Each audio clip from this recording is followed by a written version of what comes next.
It's 6:30. We're going to go ahead and call the work session to order. But before we begin our business, we have a presentation tonight. I'd like to come to the floor and present it to world-class all-stars of Cabot. If y'all would come on down.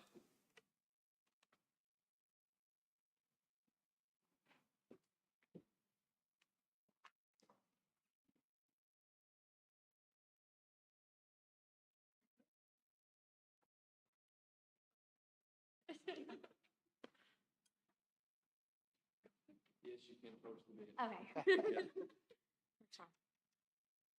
Does these work? Okay. Okay, before I begin, as you know, World Class All Stars is located off Dale Street, the street that was horrible for all the years until we chased down the deeds and did everything we could to get it back in the city so we could pave it. One of those streets that a lot of people used to cross through. If you don't know where they're located, that's where they're located. They've also, I think this is their third national championship, world championship out of Cabot, Arkansas. So they are very inspiring, and y'all have done wonderful. So I've got a proclamation here for you, and it says this: whereas World Class All-Stars, a competitive cheer team located at 31 Dale Drive, Cabot, Arkansas, won the gold medal, claiming an All-Star World Championship title for the third year in a row. And whereas the World Class All-Stars competitive cheer team is under the leadership of owner Kristen Shamlin, director Kyle Carnes, and Nevada Coleman, the team began their climb to the top in June of 2024, accumulating hours of blood, sweat, and tears in the process. And whereas this prestigious competition brings some of the best teams from all over the world for an action-packed 4 days of competition in Orlando, Florida, in order to earn the title for the third year in a row, the team understood that going the distance had to take on a new meaning. With the quote, "Through love, all is possible," they gained unforgettable traction every time they hit the stage and ultimately put on a performance of a lifetime, winning their third consecutive title and unlocking memories and feelings that will last forever. So therefore, I, Ken Kincaid, Mayor of Cabot, do hereby recognize and congratulate this all-star team members and the leadership on their outstanding accomplishments and extend to them our deepest appreciation for all their dedicated hard work and wish them the best in all their future endeavors. Thank you, guys. Thank you.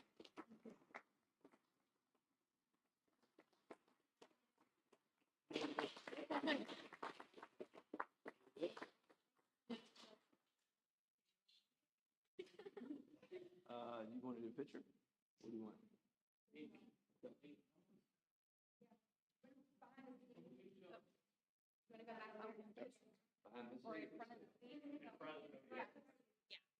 There we go. Okay.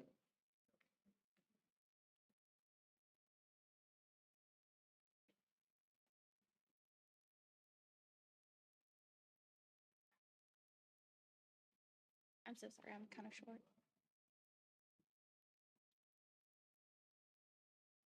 Okay.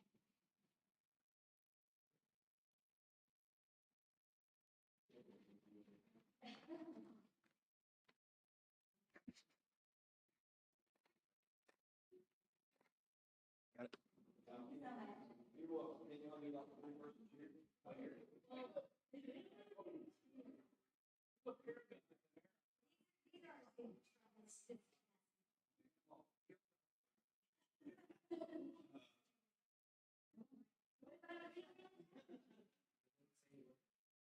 Maybe come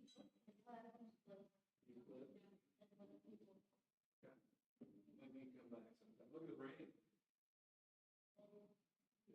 Here we go. You got two of them. Congratulations. Thank you.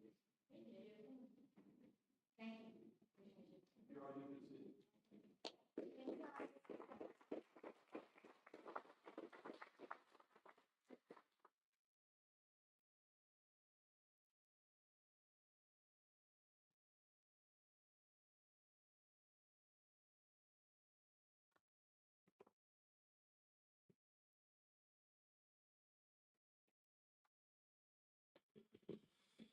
Okay, now we'll move on to the nominating committee, Chairman Stephen Redd.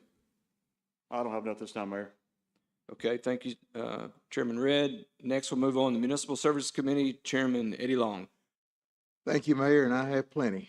The first one is a legislative update, going to be presented to us by our attorney, Ben Hooper. Ben?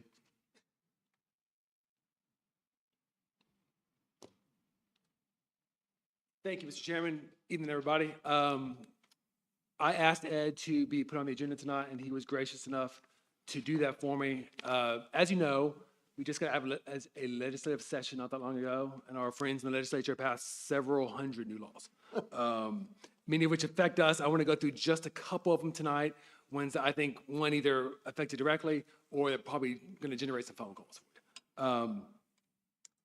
There was a very planning-heavy legislative session. As you may know, a lot of planning bills on there. We're going to talk about the effects of one of them tonight. It's on the agenda for later on in the night. I want to talk about two of those that I think are kind of sort of most had the effect and maybe generate some comments and questions from the public, and then talk a little bit about FOIA updates. So our planning one, the first one is extraterritorial jurisdiction. That's basically what we call planning jurisdiction. As you know, just earlier this year, you were encouraged to pass to kind of expand the planning jurisdiction, incorporate some commercial businesses, some data centers in that to help kind of better protect those residents in the city that live near the county line. That is now completely gone. The legislature has completely removed planning jurisdiction. It is just gone. They didn't scale it back. They just took a sledgehammer to it and it's gone. So what does that mean? Well, obviously, that thing that we just passed earlier in the year to help protect our citizens doesn't have effect anymore. That means that when we get phone calls, when we get concerns, when we get things of that nature about maybe noisy businesses or whatever coming very, very close to the county line that would affect our residents, but being in the county, we can do a lot. We could do a little bit before. Now it can basically do nothing. The legislature has removed that ability from us. So that's kind of one thing to know. When you get phone calls about that, feel free to pass them on to our legislators because they're the ones that can fix it at this point. That does always happen. We'll talk about that with some other issues. That's how legislation gets changed, is they swing a sledgehammer and break a whole bunch of stuff and then realize that they have to go back and change stuff. So if you get concerns about this, you need to pass them on. The other issue may be how it will affect us. We haven't done an annexation in a minute, but when we used to do annexations more and more, you pretty much knew that if they were annexing into the city, that they were going to have city streets, and they were going to have city sidewalks, and they were going to have city drainage, and they were going to have all these things up to city code because they had to go through Laura's office. That's not going to be the case anymore. So you kind of may need to evaluate those on a case-by-case basis. When these annexations come in, are we just gaining or are we kind of inheriting a problem? Are we going to have to go in and put tens of thousands or more into fixing streets and drainage and curb and sidewalks and all that kind of stuff? So just kind of have that in the back of your mind next time that comes up. The other planning one is something that you may have already heard about. This is what they call ADUs, accessory dwelling units. This was a big one, and this one's going to generate some phone calls. What this is we all know about accessory units. That's kind of what they call storage sheds. The Planning Commission deals with them all the time. Our legislature has created a new category called dwelling units, accessory dwelling units. Basically, you can put up the term they use is basically a tiny home in your backyard and have somebody live there. What this essentially does is any single family lot is now potentially a multifamily lot. And you guys know the kind of interest that generates from our citizens when you talk about mixing single family and multifamily. Well, the legislature has done that. Not only have they done it, they did it hard. It is quote unquote by right.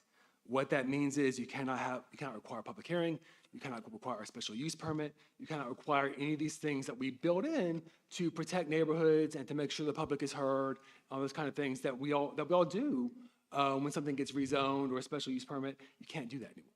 This is quote unquote by right. There's a whole bunch of other things that you would think, well, maybe you gotta have extra people living there, maybe you can require extra parking or street and drainage, or street and sidewalk improvements, things like that. You can't do that either. We're gonna talk about what we can do, but what we can do is very, very limited. You also can't prohibit rentals. So if somebody wants to plop one of these down in their backyards and rent it out, we can't stop that either. This is a very, very broad bill that frankly takes away a lot of the power that is traditionally yours, and through you, the planning commission, to decide some of these issues and just go, no, this is what we're doing. So what can we do? There are a few areas that we can regulate in, and you're gonna be seeing some regulation a little bit later on. Most bills come into effect in August, beginning of August. This one comes into effect in January. So we have a little bit of time. I know Laura's been working hard with the league on it. You'll be seeing some legislation on it. There are a few things we can do. The first one is setbacks. You can't make extra strict setbacks, but you can't require the regular setbacks. So that's what's gonna keep these from, in most neighborhoods, popping up in the front yard, popping up in the side yard where it's visible from the street, stuff like that, because most people don't have the setbacks necessary to put one in. So that is something we can do. Drainage, you all know drainage is such a big issue. You go to a planning commission meeting, half the talk is about drainage. They're still required to mitigate drainage. As you know, James, I know you were on planning commission. You throw another building in the backyard, you're going to affect the drainage of how that lot drains. So we can require mitigation of drainage and that kind of stuff. And then you still have to do building. You still have to live up to building codes. You have to do fire code, building code, that kind of stuff. So like, kind of worst case scenario, somebody popping down an RV in the backyard and living out of that, you can't do because that's not going to meet building code. So there are some certain things we can do. You'll be hearing more about it. I would expect that once this passes, once this goes into effect, we get one or two out there that you're gonna be hearing about it. So I just wanted you to know what it is, why it's coming. When you see this legislation, it's not because Laura or the mayor thinks it's a good idea. It's because this is state law now. They drafted a very, very broad thing. And again, you get complaints, pass them along to your state legislatures. If something is broken, they need to know that so they can hopefully fix it next legislative session.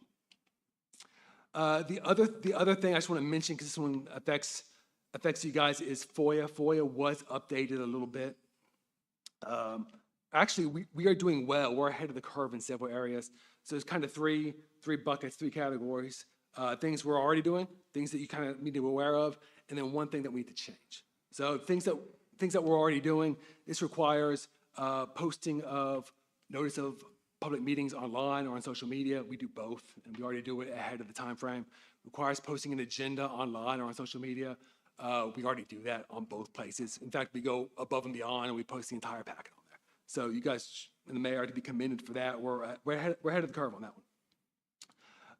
Something to be aware of, there is a big section of it that talks about polling, P-O-L-L-I-N-G. What polling is, how it's defined here, is basically a conversation between council members, or governing body members, in your case, council members, and then employees of the city that kind of basically tallying a vote ahead of a vote. You cannot, I know we don't do this, we already don't do this, but just be aware of it. You cannot, or somebody cannot call you and say, hey, we got this issue coming up. How's everybody voting? How's everybody feeling about it? You cannot do that. Again, something we already didn't do, but something to kind of be aware of. Now it is explicit in the law, can't do it. Another thing to be aware of, they have created a very, very narrow opening for conversations between council members. I want you to be very careful with this. I'll tell you why in a minute. There is a very narrow opening. It basically says, so I guess let's start with what's the rule. The rule is you can't talk to each other about things that are quote unquote foreseeable to come before the governing body. We all know this. You all abide by this already. If it's coming up on a future agenda or could come up on a future agenda, you're not talking about it. We know that. The very narrow exception for this is that you can have conversation on quote background and non-decisional information. Background and non-decisional information. What does that mean? No one knows. Non-decisional, one, they didn't define it. Non-decisional isn't even a word. I tried to look it up a few times. It's literally not even a word. So what they have done is they create words, don't define them, and expect you to live by them. So please be very careful with this. When you have stuff like this that's not defined, and it's very vague. What happens is, how it gets clarity is somebody gets prosecuted or somebody gets sued, and the Court of Appeals gives us clarity. So you don't want to be that person. Don't go. My advice to you right now is don't go anywhere near this. Stay with the baseline rule of don't talk to each other about stuff coming up, and let somebody else get arrested and be the guinea pig. Let somebody else get sued. You don't be anywhere near that. But I did want you to know, in case you hear about it, something featured from the league or something like that, it is out there. But my advice is to stay well away from it until we get some more clarity on it at the very least. So the one thing that we have to change, you remember a few years ago, the legislature allowed you to attend meetings remotely or electronically. You can Zoom in. Many of you taken advantage of that. I think it was a very good thing. They have now taken that away. It's just gone. You can, obviously, if you need to be gone and want to Zoom in, I'm sure the mayor, Roger, will create a Zoom link for you, but you cannot vote. You do not count towards a quorum. Basically, you're like any other member of the public. So just be aware of that. That's another change. There are certain boards that can, but they have taken that away from kind of the big boards. City council, quorum court, school boards. So just kind of know that's out there. That's the big change for us. Everything else we're pretty much already doing. We're ahead of the curve. But just realize that come August 5th, we are not allowed to do that anymore. Again, you can still attend. You can still Zoom in. Absolutely. You just won't be able to vote, and it won't count for a quorum. It doesn't make a lot of sense to me, but the state. Hey, Often does not. doesn't all meetings have to be video versus audio now too? So yes, that's another something that we do. You have to record meetings. Again, we record, we stream. We're ahead of the curve. But yes, But I don't think our other commissions do, yes, but they have to now. yes. And again, Okay. that's August 5th for that one. I know I just giving you a lot of information. I'm happy to kind of send out an outline so you can have it in writing. Does anybody have any questions? If not tonight, think it over. Feel free to shoot me an email, give me a call. Happy to answer it. Ben, I think everything that you have gone over, with the exception of the FOI stuff, pertains here more than anything. But the FOI is important, and it's for any subdivision of this city. Is that not correct? Yes, it is for, I'm phrasing it as a city council because I'm talking city council, but it's for any governing body. It is for planning, it is for AMP, it is for parks, it is for any quote unquote governing body. That's right. It's for school board. Yes. I would like to make a suggestion for proposed legislation to be on our next work session from you, if you would, please. I would like for you to generate a resolution saying that within 60 days of the acceptance of the resolution, if the council chooses to accept that, that you will have been able to present the FOI portion of this to any and all commissions of this city.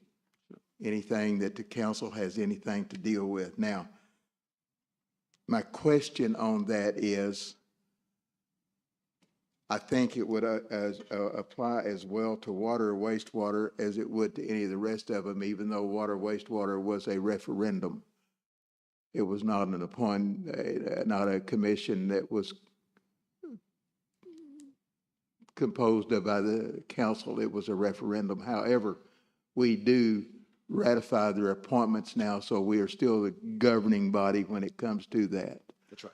So if you would do that, and let's present that Certainly. to the council at our next work session. I think it's that important Certainly. that these other commissions be made aware of this and the seriousness of it. There's a lot of, I've been watching it, and I know you have too, but there's a lot of activity on FOI suits in Arkansas right now, Oh, yes. a lot. And as you said a while ago, we don't need to be the experimental child for what you was talking about. We also don't need to be the example here in Central Arkansas either, because some of the others are not faring so well. Yes. And I'm talking about some big cities that are being sued with this stuff. Yes. So that's my suggestion on that. Has anybody got any questions for Ben on that? It is extremely important that we get these updates. Thank you for doing this. I really do appreciate it. Anybody got any questions, comments, or concerns to Ben on any of this? I do, Ed. Yeah, go. Ben, Sir. back to the planning jurisdiction. Yes, sir. I know a few months ago, you and I had a conversation about planning commissioners that lived outside of city limits. Yes, sir. And you said there was a state statute that, since that planning district went outside the city limits, that's why we have commissioners that need to be outside the city limits. So with that being said, and that goes away, why should we put somebody on the planning commission that lives outside the city limits? That's a very good question. So that was actually brought up at kind of the city attorney section of the CLE at the last conference. In doing that act, that was Act 314, the legislature went through and removed planning jurisdictions from several statutes. So one question that many people had was, what about planning commission? Because they did not remove it from that act. It is still there. So they removed it from many, left it in some. So the implication is, well, that's still okay. But to your point, so I think it would still be legal to do so. I think that is still an appropriate thing to do, is kind of the consensus. But to your point, I think if you were to, but that's also a valid reason if you wanted to vote against somebody, saying that we had this, we don't have it anymore. Again, like I referred to earlier, the legislature does a lot of things that I don't understand. I don't know why they would cut the rest of it and leave a couple sections, but they did. It would have been very easy for them to cut them all if they wanted to, but they didn't. They did not cut every reference. They left these intentionally. So it is still a legal thing you can do. But like you just said, I think you can certainly take that into consideration for your thoughts about it, for your vote about it. Yes, sir. Would that need legislation? I'm sorry? Would that need legislation from this body to change that? No, so that is done by, that's actually a state statute. So we have a city code, but it just mirrors the state statute. So for that to change, it would require the state statute changing. Now, like I said, lots of times legislatures do a whole bunch of stuff and they change it in 2 years. So that could be one of the things that changes in 2 years. But for now, it is still standing. So basically what I'm hearing is they didn't address it. They did not. And so I guess, I know you and I had the conversation. Let me make sure everybody's on the same page. So that everybody's on the same page. The current state statute at the Planning Commission says that up to 1/3 of the members, so in our case 2, of members can come from outside city limits as long as they're within that 1 mile planning jurisdiction. So we currently have 1 member on there. So we are in compliance, we'll remain in compliance. But that's kind of what Brandon was talking about. That very well may be something that changes in the future, but for whatever reason, they didn't change it this time. Typically, Ben, we've always been able to do ordinances as long as we were more restrictive than what the state statute would be if we, following Brandon's thought there, and I agree with Brandon completely on this, don't think, Brandon, it will be okay. Brandon, could you and Ben work to see if it's possible for us to do that? Do legislation and restrict it here? I know what you're saying and I understand that and I appreciate that, but typically we are able to tighten it down more. And logically, it looks like they would have done that since they removed the only thing that allowed that to begin with. I don't know if we'd be in trouble or not. Could you two maybe visit and see if there is legislation that is required on our part to keep our butt out of the fire? Absolutely. So usually that is a requirement when you're setting up the boards, like you set up anything else. You hew pretty close to the state statute for your own protection. But it's certainly something we can look at. I can speak to the league about it, confer with Brandon. I'd be happy to do that. I'd really like for y'all to look into it if you would. Brandon, have you got time to maybe Absolutely. carve out a little bit of time to do that? Yes, I mean, I totally agree. I mean, I've got several phone calls when the planning Yeah, has a very controversial vote. yeah. You know, and you got people that live outside the city limits that don't pay city taxes for their property. and they're casting very important votes that affect this city, but they're not part of the community. They live outside the city limits. So I'd be more than happy to work on it. But the only thing that was justifying their being on there has been removed. Now there's no justification for them being on there. It's interesting. It's a really interesting question for me, so if y'all would, I would appreciate it. See what you come up with. Certainly. I think, Ed, that this is gonna slap them in the face. Yeah. They're gonna have to put the traditional jurisdiction back of a halo of a mile. I think we're gonna see all kinds of problems. These legislatures are gonna get hammered. Well, this session, and you and I have visited about this session, this is they a- this absolutely is a hammered crock. home rule. They just killed home rule. Yeah, all of them should be, have to report to somebody for this. This is ridiculous. Anyway, anybody got anything else for Ben on it? Ben, thank you. It was a great presentation. I really do appreciate it. Thank you so much. Anybody got any questions that comes up on it? You know Ben's phone number. If not, you know how to get a hold of him. He's a good resource. What I like about Ben, he doesn't mind telling you, I don't know, but I'll find out. He's not going to blow smoke. And I appreciate that. Ben, thank you again. All right, an ordinance creating, certifying, and confirming tax liens. Laura, where are you? You want to do that one real quick? Same old, just some more housekeeping for us on that. But you got a pretty good list. It's got quite a bit of money on it. Yes, it is that time of the year for grass liens to be coming before y'all. This has been for the past couple of months to where we've gotten our first actual full grass lien cut list. As you can see, some of these are repeating customers, as I hate to say, Yeah. but they are repeating addresses that we do on a monthly basis as it is. And it's at the end of the year, we file them with the county and they are put on their taxes for the lien. Do you want to talk to us real quick about what our timelines is on these liens? So this is our first round of them. So they've already gotten notice of these. They won't get filed at the courthouse till the end of the year. The county won't accept them till then. So we wait till the end of the year to file them all at once. But we've got a deadline on when we have to do this legislation or the lien goes away? Or we don't have, Ben, don't we have a certain amount of days that we have to perfect this lien?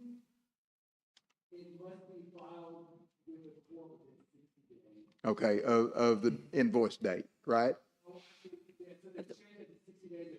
Yes. 60 days of our action. Okay, okay.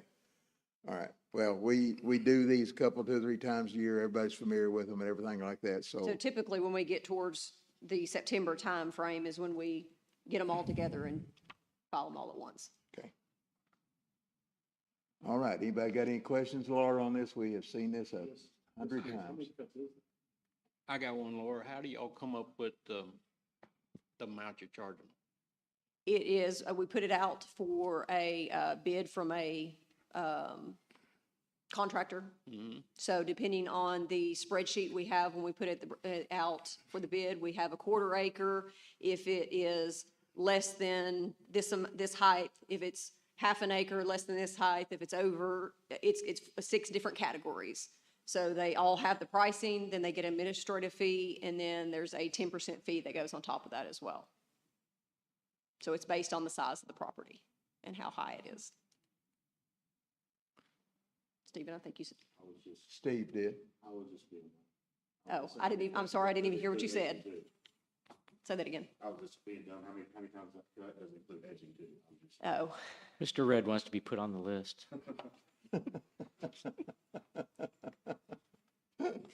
you occupy your residence, so we will not mow that. Sorry.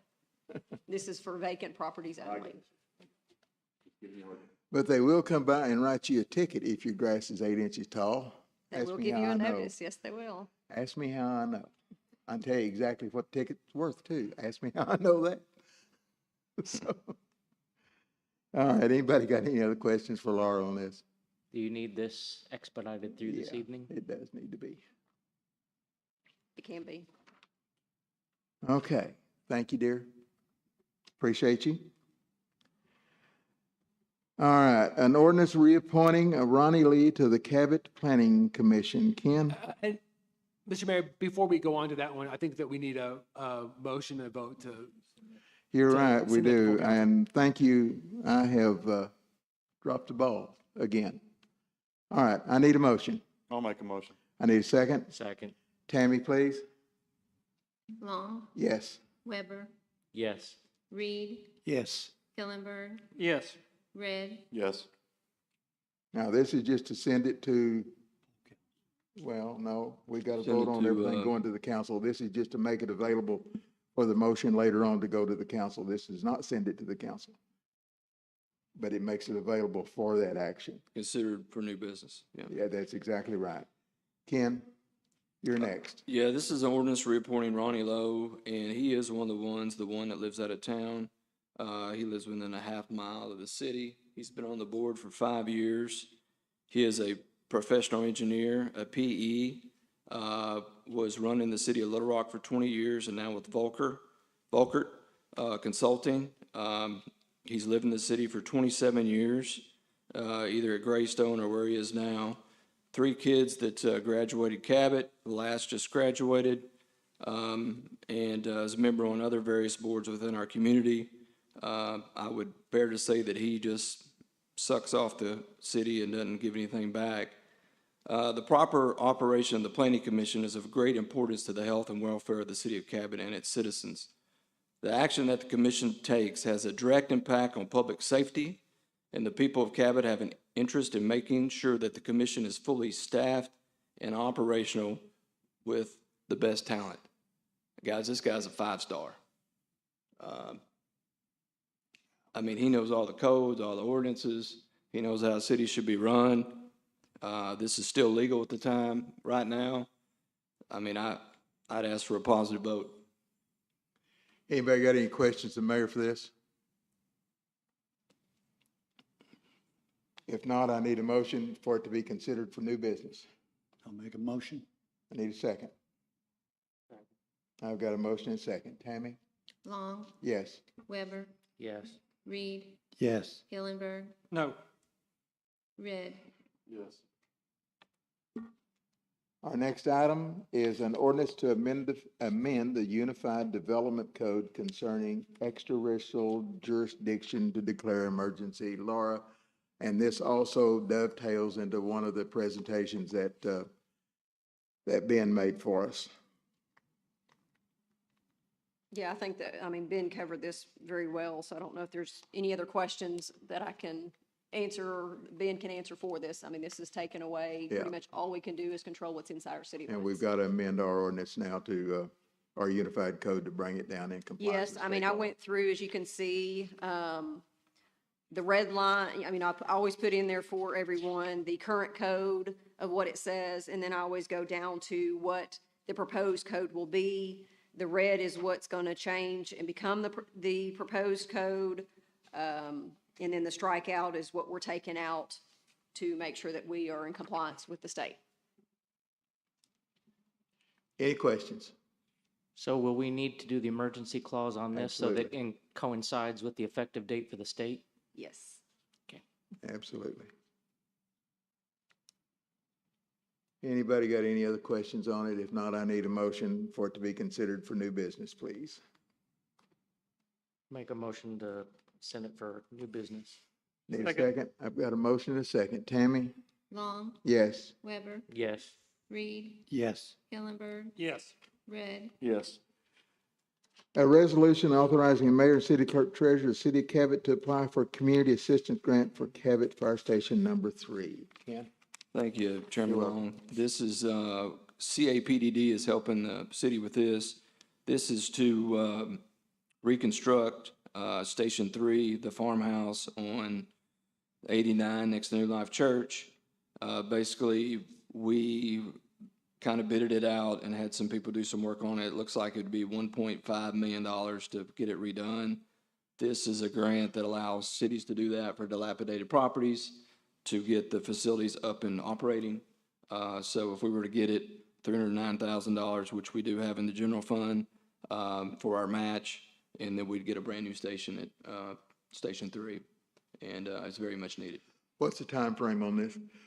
I do not know, Ed. I don't know. I think we've got to apply by the end of this month or the 1st of August, but I don't know how long it takes to get them back and for us to know. But we didn't get the, one of our other little grants we were applying for, and that kind of took up for this one, so. Okay, good. I mean, I feel like we're good. I didn't speak with Tammy, which I should have, but I look at the financials each month and see what we've got, and I figured she'd let me spend $309,000 for fire. Absolutely. Okay. Chief Moore, do you need to add anything? No, sir. Okay. Anybody got any questions for the mayor or Chief Moore? He thinks he can hide back there and not be called on. We may show him. Anybody got any questions, comments, or concerns? So Mayor, this is just for a remodel, not. This is a complete redo, We're gonna tear it down and rebuild it.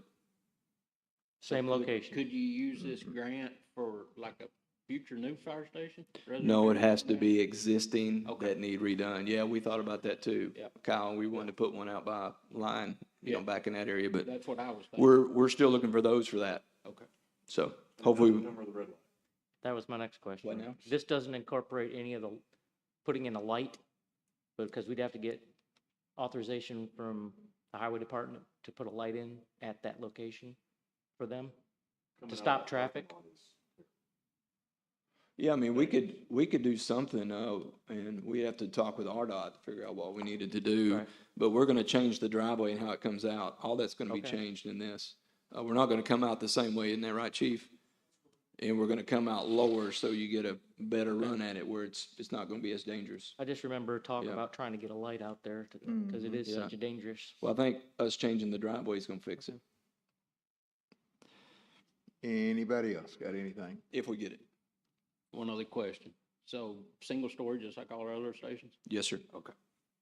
This is a 3-bedroom. Is what we're proposing. 3-bedroom, kitchen, living room with the bay, 2 bays. I believe 2 bathrooms, How many sinks? 3 bathrooms. How many closets? I didn't look at it Toilet that paper on close, the roll or on the but cabinet? trust me, the firemen have, they got a bougie spot if they get it. It's gonna be bougie for them. So they'll be thankful. I'll make a motion to send it for consideration for council. You know, that's the first reasonable thing he has said all night. Do y'all realize that? What? He's gonna make a motion to send this for consideration. It's first reasonable thing he said all night. I'm proud of him.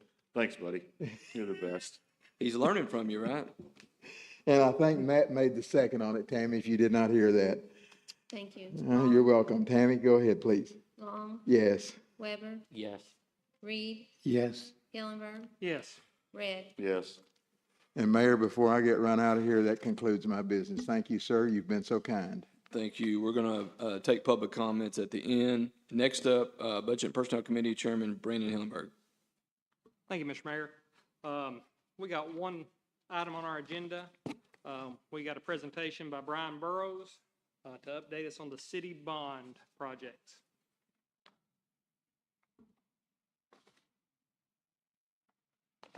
Thank you, folks. Let me get my junk ready here. It is actually a pleasure to get to address you tonight regarding bond projects, because this is a conversation, I think Ed and I've scheduled this off and on for the past year and a half. It's fair to say that our arrangement with the Lyon College has changed the map on how things are planned and have been implemented. So that's just the big picture of that. So thank you for giving me an opportunity. So when you're doing one of these presentations, I've got a pointer. The hard part is making it interesting. Much of what I talk about is just not that big a deal in terms of interest. We're talking about mud and dirt and pipe or whatever, sidewalks. It's not real glamorous. This is pretty glamorous and cool, right? But so much of what we do is not. So what I decided to do is just I'm going to give you a general update of the projects we've done, we finished, the projects we have ongoing right now, and then the highlights of the projects we have planned going forward. So let's see, Roger, if this works. Look at that. So for completed projects, I'm just gonna broad stroke everything we did. As you well know, maybe the public doesn't, but we've joint ventured with Connecta First to install our network fiber optic cable, broadband. That has been functional for now well over a year. It's working well, and they are gaining customers far more than expected at this point. So they are very aggressive, and they've done a great job. And if you've used them, you've benefited the city of Cabot in the mix. The Can we next get project. Can we get a list of who out here uses Connected First? 1, 2, 3, 4, 5, 6, 7, 8, 9, 10. It's pretty good. I use it. 11. I don't know about any of the Yeah, me too. 12, 13, 14, 15. It's good. Thank you, Brian. Yeah, it's good. Very, very reliable too. So, this has been a few years in the making, but it's worth noting, the bonds voted for a tornado siren upgrade. This has been 3-4 years ago, I think now. It's been installed. It's completely functional. As a matter of fact, we just paid for an upgrade when we open the PSAP. And the cool part about these sirens, we were able to put in 11. We have a 12th new siren that will go on the top of Lyon College. So that will help cover that coverage map. But when this automated siren activation, and I'm getting into the chief's realm here, but this automated siren activation software, if you hear a siren go off in Cabot, it has likely been set off because Cabot city limits somewhere hits a call box, a tornado warning call box. So when that happens, it automatically kicks on, and that's phenomenal. Old school way, someone had to call dispatch. Chief had to ask them to open a box, press a button, and this took that out of it. Now, the chief can call them and say, set it off manually if he so chooses, or the mayor for that matter. So, but the automation is really cool. As a matter of fact, if you live in the southern end of town, earlier this year, we had a Magnus area call box, and all the sirens lit up. And everybody freaked out, in my house at least, and it was way north of town because our city limits is so huge. So that's we've done that. The fire training building, if you've been on Kerr, you've probably seen this. This is the site of the police and fire training facility. There's more to do on the site, talk about later, but this met the fire department's objectives for that structure. Going back a ways, Dakota Street Extension Phase 1, this was a little short section to get us past what was the Excel Ford. Yeah, it was Excel at the time. To that, and then Phase 2 connected the remainder all the way to Locust Street. And the purpose of this, of course, was to create our goal in the master plan, the master street plan, is to create alternate routes from Main Street. Because if you don't know, and I'm sure you do because you've been here a while, it is, because of the cost, it is unlikely that Main Street ever gets widened. There is a fiber and telephone cable that's as big as a Volkswagen that runs under the north side of the lane. It costs more to move that than it does to build 2 more lanes. So it's creating alternate corridors is a must in Cabot. Also, South Locust Extension, this is between the hotels and Home Depot. This aligns with the off-ramp from 57, because when the Spewey single point urban interchange, the signal will move out to the middle of the interstate, and it will shrink the footprint of the whole intersection at both 5 and 89. That off-ramp, we've requested, and it seems that RDOT is receptive to deeding the remaining land back to the city of Cabot, which this street strategically lines up with that off-ramp so that we cross that little ditch section. We already have a southern corridor started. You can get from Home Depot to Sonic at the end of Elm and 2nd Street, although it takes a little bit of chicane there behind Myrtle and Elm. So we've got some trail plans that they're going to hopefully open that up too soon. So this was strategic. Barnwell drainage improvements. This is one of those non-glamorous things that just benefited the floodway. It was the ditch was widened at the top to handle more water, and the riprap was placed for scouring. It's really hard to show glamorous, pretty pictures of that. This, another non-glamorous project, was Crestwood. This has been a couple of years ago, but behind these watersheds are behind people's houses, and you don't see them from the road.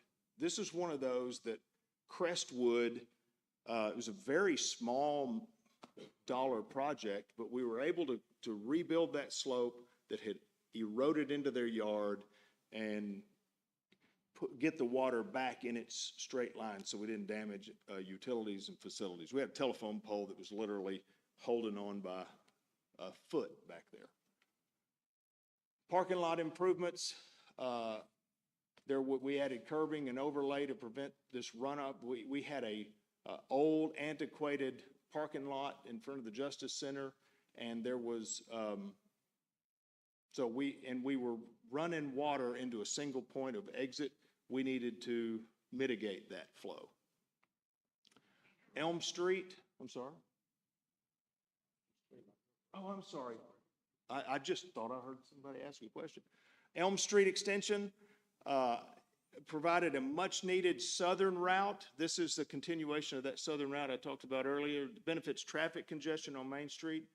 The project has been and was and has been on the city's plan for 20 plus years. I found a set of plans from 2005 that we've wanted to do this, and so we got it done. It is like my favorite route, especially if you want hot chicken. In 22 and 23, we did an overlay project. We overlaid about 48 streets, pretty extensive project. Also got a rebuild on Robinson that was much needed. It had fallen apart. The streetscape we just finished within the last month. This makes continuous sidewalks from City Hall, if you will, all the way to the interstate. Both sides of the road, lights, and beautification. And that's everything we have completed. Active projects is a 10th and St. John, which is a very kind of a large expenditure. This is the curve on St. John. It's already been finished and paved. The paving crew is on site now. They should finish paving the remaining unpaved sections this week. Most of the rest of the job is complete. The real reason we spent the money in the subdivision, it was on the original plan, was because the drainage didn't work. Created street erosion and street failure. So we put a lot of pipe under the curb in the street, which out of that we were able to get repairs and updates and sidewalk improvements. So the neighborhood looks really good. Fire training site. This is a different contract because we have a site contractor working, and so my picture was limited, forgive me. This is grading work and parking lights for the training site. This too will be finished in the next week or so, thanks to the lack of rain. We have a contract. We are under contract for shallow drainage. I sent an overview. If you are familiar with shallow, there's a ditch that runs to the south of the subdivision and then along the east boundary. And basically, this is a maintenance of a ditch, non-glamorous. We're removing silt and debris and realigning the ditch, getting it cleared, especially on that southern end. That contractor should start in the next week or so. We have the EDA grant that will provide water and sewer and street lights along 38. This is for the Unity Health Hospital site, and that's going to make, the lighted corridor is going to make for a real attraction. Pro-development there. Barnwell Ditch Improvements number 2.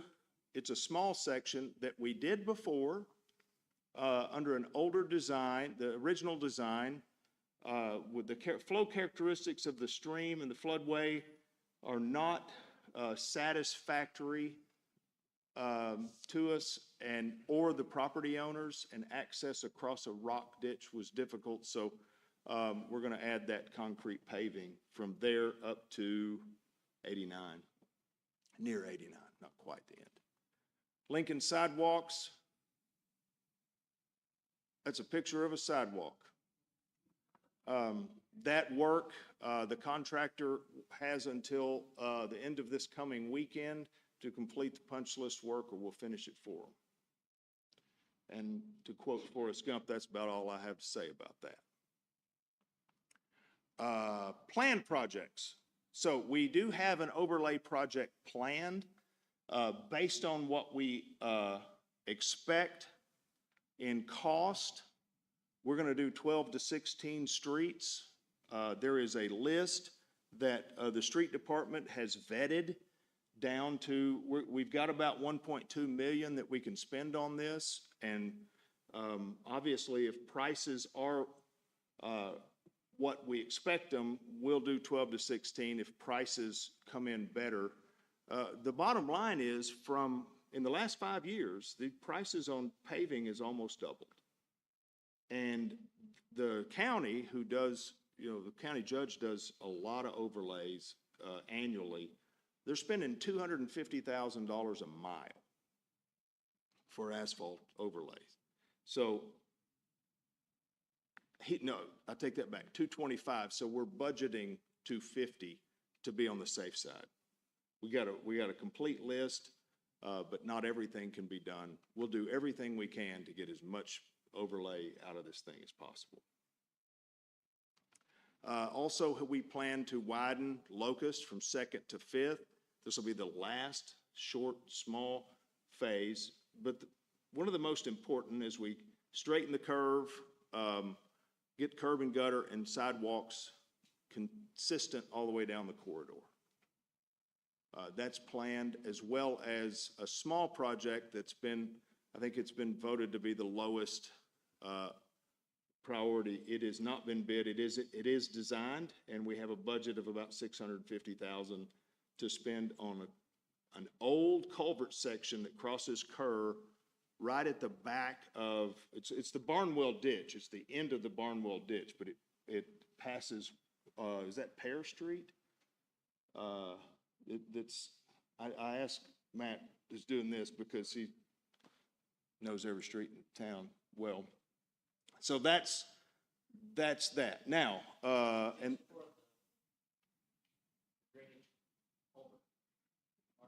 yeah, so there's an old box culvert that goes back to Moses, I guess, and it's in decent condition.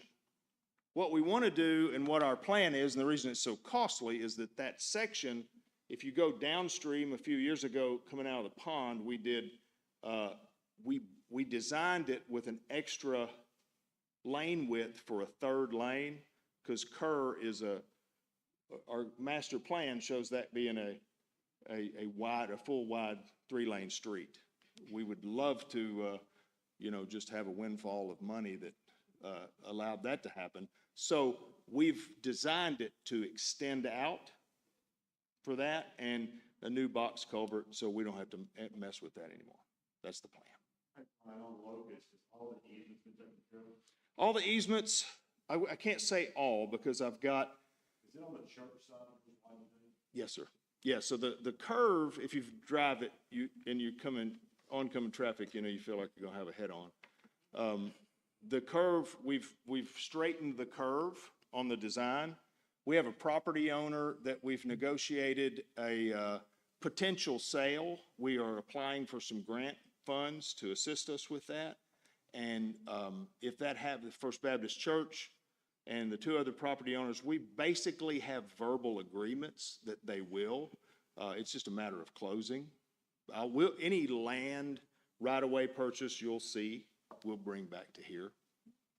And then we've got small pieces of right-of-way we've got to buy all the way to the Second Street light. The Second Street signal gets a widening right turn lane in front of the laundromat. You'll see why he's got some unfinished look there. That's because we've got to take it from there. The signal gets wider and takes a little more footprint. Does that answer your question? And that's it. I'm getting text to make sure everybody uses their microphone. So Am I not speaking loud enough? you're a little quiet, but you're pretty good. But some council aren't using theirs, so if they okay. would. I keep mine pushed and stay quiet, but so if you hear me breathe, that's my fault, so I don't forget to turn it on. Okay. Sorry, I hope anybody's got That's any good. questions for me. I'm glad to attempt an answer. You are going to email this to us because I was trying to turn around and look, but my back was. Yes, I'll be glad to. Sure. I printed one copy, but I didn't see any point. If I could see it on the screen. I need to ask about the Barnwell project, because if I don't, the folks in Ward 4 will be calling me and emailing me. Sure. They probably will anyway, but, so this project, the different phases or parts of it when completed, part 2, will take it all the way up to that property on the corner of 89 and Alexis. To the western edge of that property, yes. From that point where the current project ends, you and I visited via email about improving that short section, maybe 50 yards, because of the erosion. Yeah. It's horrible. But I know that because it's affiliated with 89, that's going to take, and the gas line that runs through there. So that's tricky. probably the biggest stickler. Yeah. But you do have something in mind that Yeah, so that 89 on that side, what is that, the west side of 89 is the a continuation of the Lonoke County Municipal multi-use trail we've had grant funds, we've had design funding. So I've asked that design team to, as they design, that's a 12 to 14 foot sidewalk or multi-use trail, to address and design in that plan that remedy. If you look at that Alexis 89 corner, there's like 6 or 8 big old pine trees that wrap around a high pressure gas main, which makes things, entertaining. So we're concerned about that. Do you take the trees out? What's the risk, reward, and then how are we going to fit this rather wide? And I would say covering it, putting a culvert there is probably unlikely because of the amount of watershed. That watershed is enormous headed out East Main. And it just carries a lot of water, and that's why it's eaten away. I don't think there's anything at risk at this moment, but having walked it a couple of times, there are some other, I know the gas lines there, like I said, but there's some other utilities that are exposed that need to be Maybe water, is water exposed in there? I'm not an expert on those kind of pipes, so I don't know. Okay, I'll take a look at it. We were excited, and this has been a year and a half ago, but we were excited. The gas company approached me, like I say, a year and a half or so ago. They were moving that high-pressure regulator that's in that fenced area. And I was like, yes, and they wanted to move it down a bit. And I think they've decided to go a different route for costs or whatever. Well, and I talked to Cabot Water, that where the old tank site was, they wanted to move it around there. And I was like, please do that. We will applaud that. And it seems that they've gone a different direction. So that's all part of that Lone Oak multi-use trail design. And that's why we've not designed anything in there. It feels like whatever we do, we're going to pull it out. I appreciate you answering me. I'm sorry if I took you off on a tangent. No, it's okay. Thank you. I live in tangents. I have two Ward 1 questions. At the public meeting that we had to unveil like the St. John plans, like a year ago, you might remember that. I connected you, I believe I connected with somebody who lived like on the north part of St. John in that cul-de-sac, was having some bad drainage issues. Some neighbors were, complaining about that. Have we connected with them? Do we know if this has solved their problems, et cetera? North part of St. So, John. like St. John, it terminates, like, you know where Bel Air meets Rodney Guthrie? Yes, You okay. Keep going north, okay, yeah. Sure. The address, the Rodney, gosh, how much time do you have? Because the Rodney Guthrie anomaly is, what we did in this project, Corey, to specifically answer your question, is the water previously shed out of Bel Air, out of the St. John area, into Rodney Guthrie. So that little through street, there was a bit of water that moved into Rodney Guthrie from there. Because we know I keep walking away from the mic, sorry. Because we know the amount of water Rodney Guthrie carries, we crowned the center of Bel Air, whatever that street is, Bel Air Street. Thank you, Paul. I think that was you, I could tell. So we brought that water and kept it from leaving the subdivision. Put it into our underground drainage system so that it changes watersheds, goes out by Dollar General and the old Tasty Freeze, the donut shop. Okay. So that water no longer goes into Rodney Guthrie. So that's our biggest impact to that. As to a specific plan in Rodney Guthrie, anything we did there would likely be near the cul-de-sac where we have cross drain. Yeah, the complaint Coming I was from- hearing was that in that cul-de-sac, like at the north of St. John, on the map it says St. John, it could be something else, but that there was water coming down from the north, Yes, and I didn't know if this project affected that at all. only to what I described, okay. only, and it's probably a tenth of the water. It's not, Okay. it's not the main culprit. That property behind it, a previous administration had kind of made a retention pond Right, out yeah, of that. we discussed that, yeah. And it's on private property. It has no easement or lease. It's weird, the way that's arranged. So for Paul and his team to go in and clean it and do proper things, it's not easy to do. We do it by verbal permission. So that's a little awkward. So the fix to Rodney Guthrie is pretty staggering dollar amount. And likely going to take some FEMA money to. We'll see how that goes. Now, my other Ward 1 question is, I've never had to ask this, why is there a fence in the middle of Myrtle? This Does anyone would know that? probably be someone else's Yeah, I mean, question, I think but it might not be you, the but- property owner owns the property, and the city had, over time, Ken, please, we're talking about Yeah, Brad Hustler? Brad Hutzer owns that property. I think Ben had looked at it as well. That's his property. It's been years. It's been, what is it, 2-3 years, Corey? It's been a while, yeah, I just never Yeah. got to ask. Yeah. I guess we just have to look at it, and he's giving me that look like he can't remember. Well, this off-ramp idea, and you can get from the off-ramp to Sonic, well, you're right, there's a fence in the middle of the way to get to Sonic. Unless Yes. You go around in the back. Well, and James, you might remember when Planning Commission, I do remember Mr. Hustler talking to, this was in my previous time here as Public Works Director, talking to the city about taking it because they were using it as it had never been a right-of-way.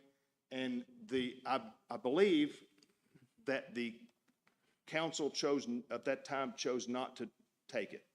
So Brad put a fence up. And my understanding is there's a utility underneath there, so he couldn't put a permanent structure. He could put a fence as long as it's removed if Cabot Water or any utilities have to do any work. But that's his land. That's the way I understand it, but. All right, thanks. And city, historically, city streets weren't planned, they happened. And that's just one of those cases, unfortunate cases. All right. Thanks. Yeah. Okay. Appreciate Thank it. you. Brian, thank you for that presentation, and I want to say that we greatly appreciate everything you do here for the city of Cabot. Thank you. I've got a couple questions myself.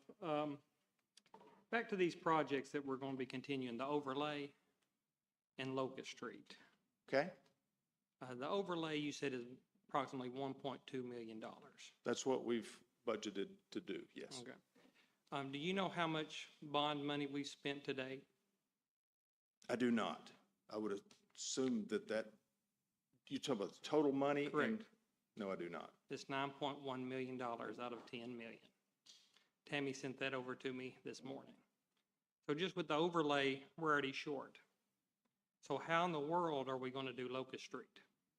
Our plan is, the Lyon College sale will, their site up there will reimburse the city the expenditures, any bond funds that were expended on that site, which is about $2.4 million. And 2.4, 2.6. Well, we're not gonna do it unless we get the grant, so we're not gonna have to spend a lot on the grant. Plus, we have street money as well. We have been using our street overlay money, street general fund money. We've been using that instead of with the bond overlays, so we have street general fund money for overlays. So there's that's really a Tammy question. She could tell you about the finances. So just curious, the what do you say, $2.2 million that's been spent out at Lions? the sale of the property is 5.7 million. But we've spent how much of bond money? I think it was 2.4 and some change. So does that 2.4 come back to the bond fund? Correct. Yes, sir. And then the rest of that would go to the general fund? That's correct. Yes, sir.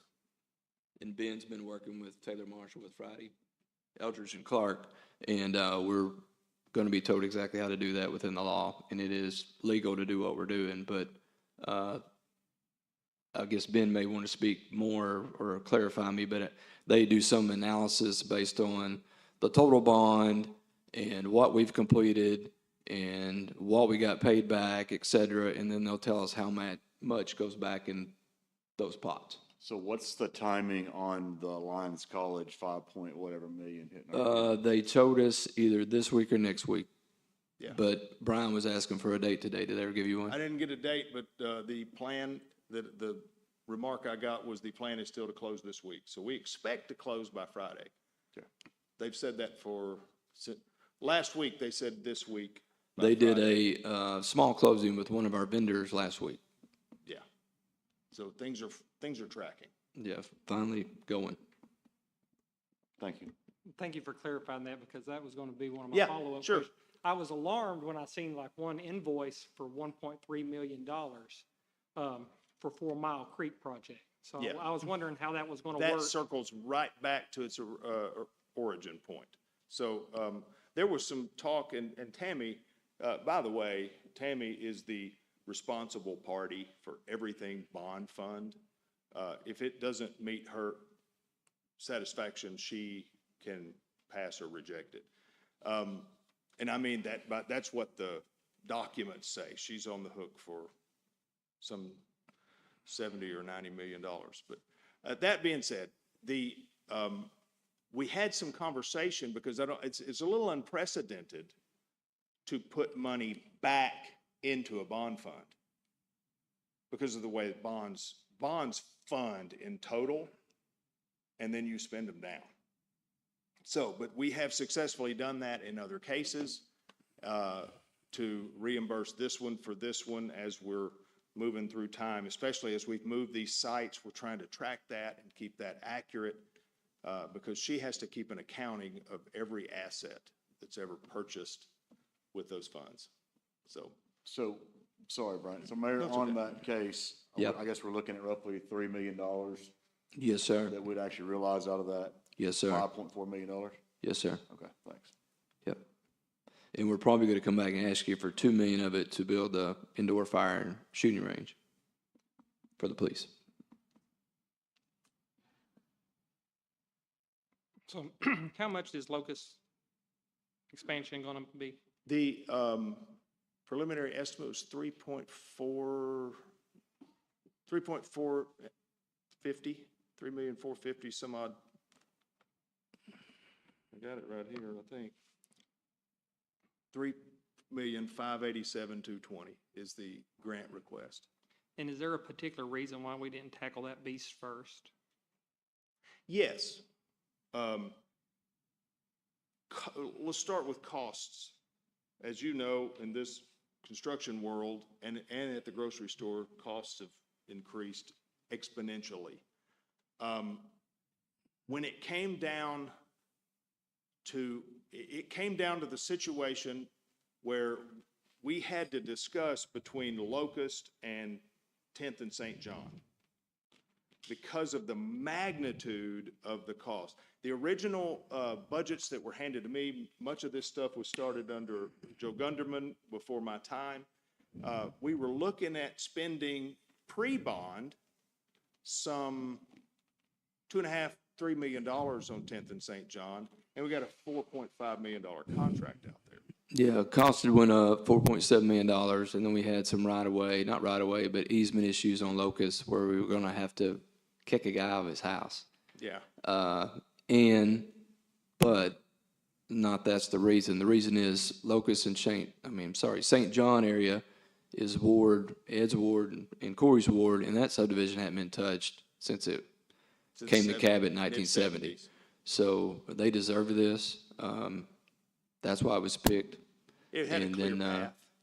And Locust was left out for grant purposes because it can be used as a corridor and it can be used as pedestrian traffic way. And the type So- of work, It's kind of what we thought Fits. through it.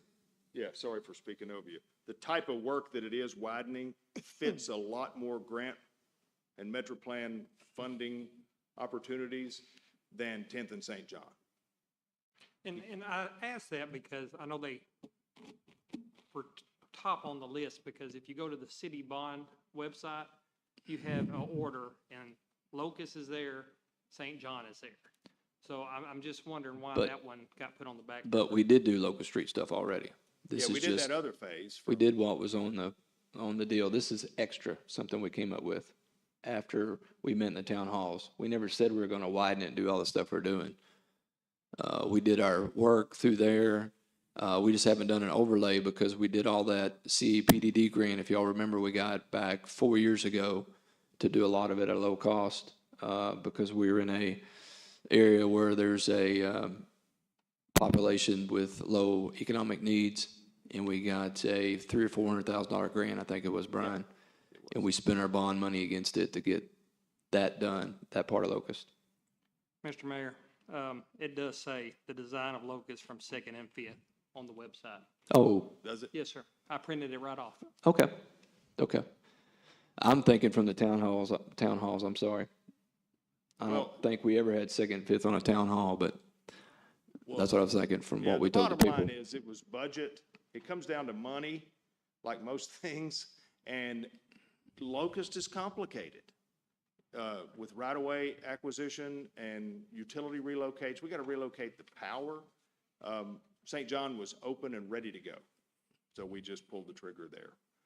There have been a lot of projects on that list that have not been able to be funded, and that's a regret, but that is predominantly cost increases.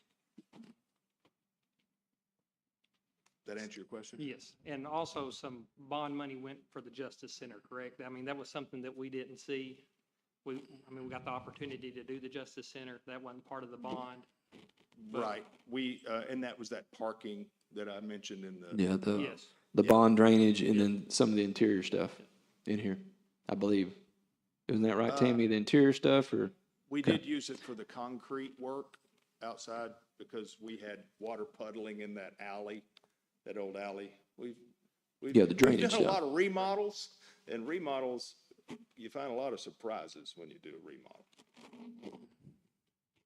And we've been surprised. I'd really like to build something brand new from, in the middle of an open field somewhere. If you got any ideas, that would be nice.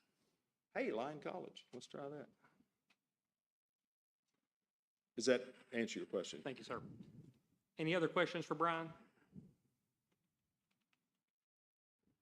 Thank you, Ms. Burrows. Thank you. Appreciate it. Again, appreciate the opportunity.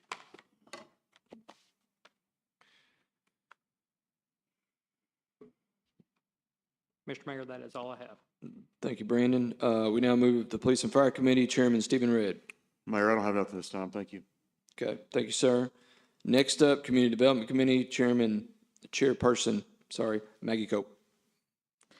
Yes, Alicia has her report for us tonight.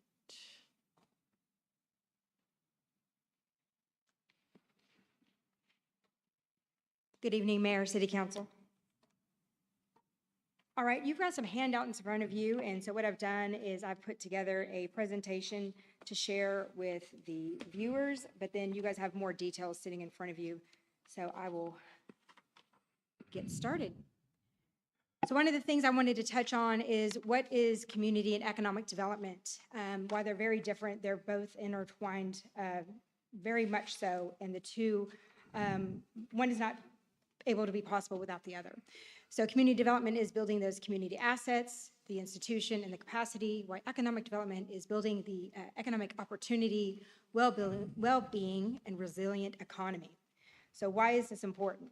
It's important whenever we're talking about some things, especially when it talks about our residents, our visitors, and the workforce.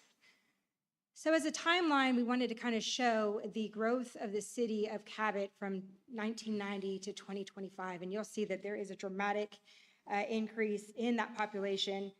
Most of us experienced that when we were here, and we seem to continue to feel the ramifications of that. One of the things that is really important to note is that the population growth from 2000 to 2025 was at 78.5%. It's pretty strong increase. You also have in front of you a regional community profile. So this is with the demographics within a 5-mile radius. So while population within our city limits is 27,512, our population is 44,603. The reason why this is important is because of that information regarding education, that our Cabot Public School Districts are in that 5-mile radius encompassing Cabot, Austin, and Ward.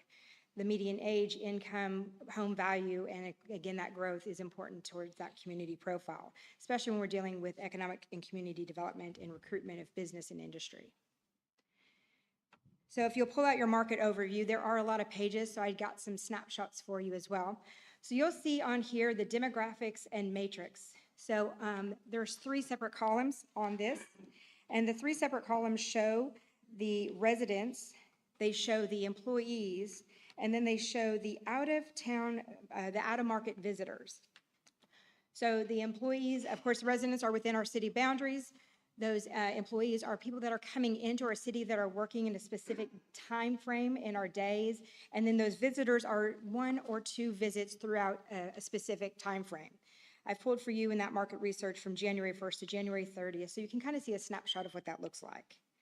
You can also see with our population market matrices what the resident population looks like in regards to our census with employees and, again, those visitors and their workforce.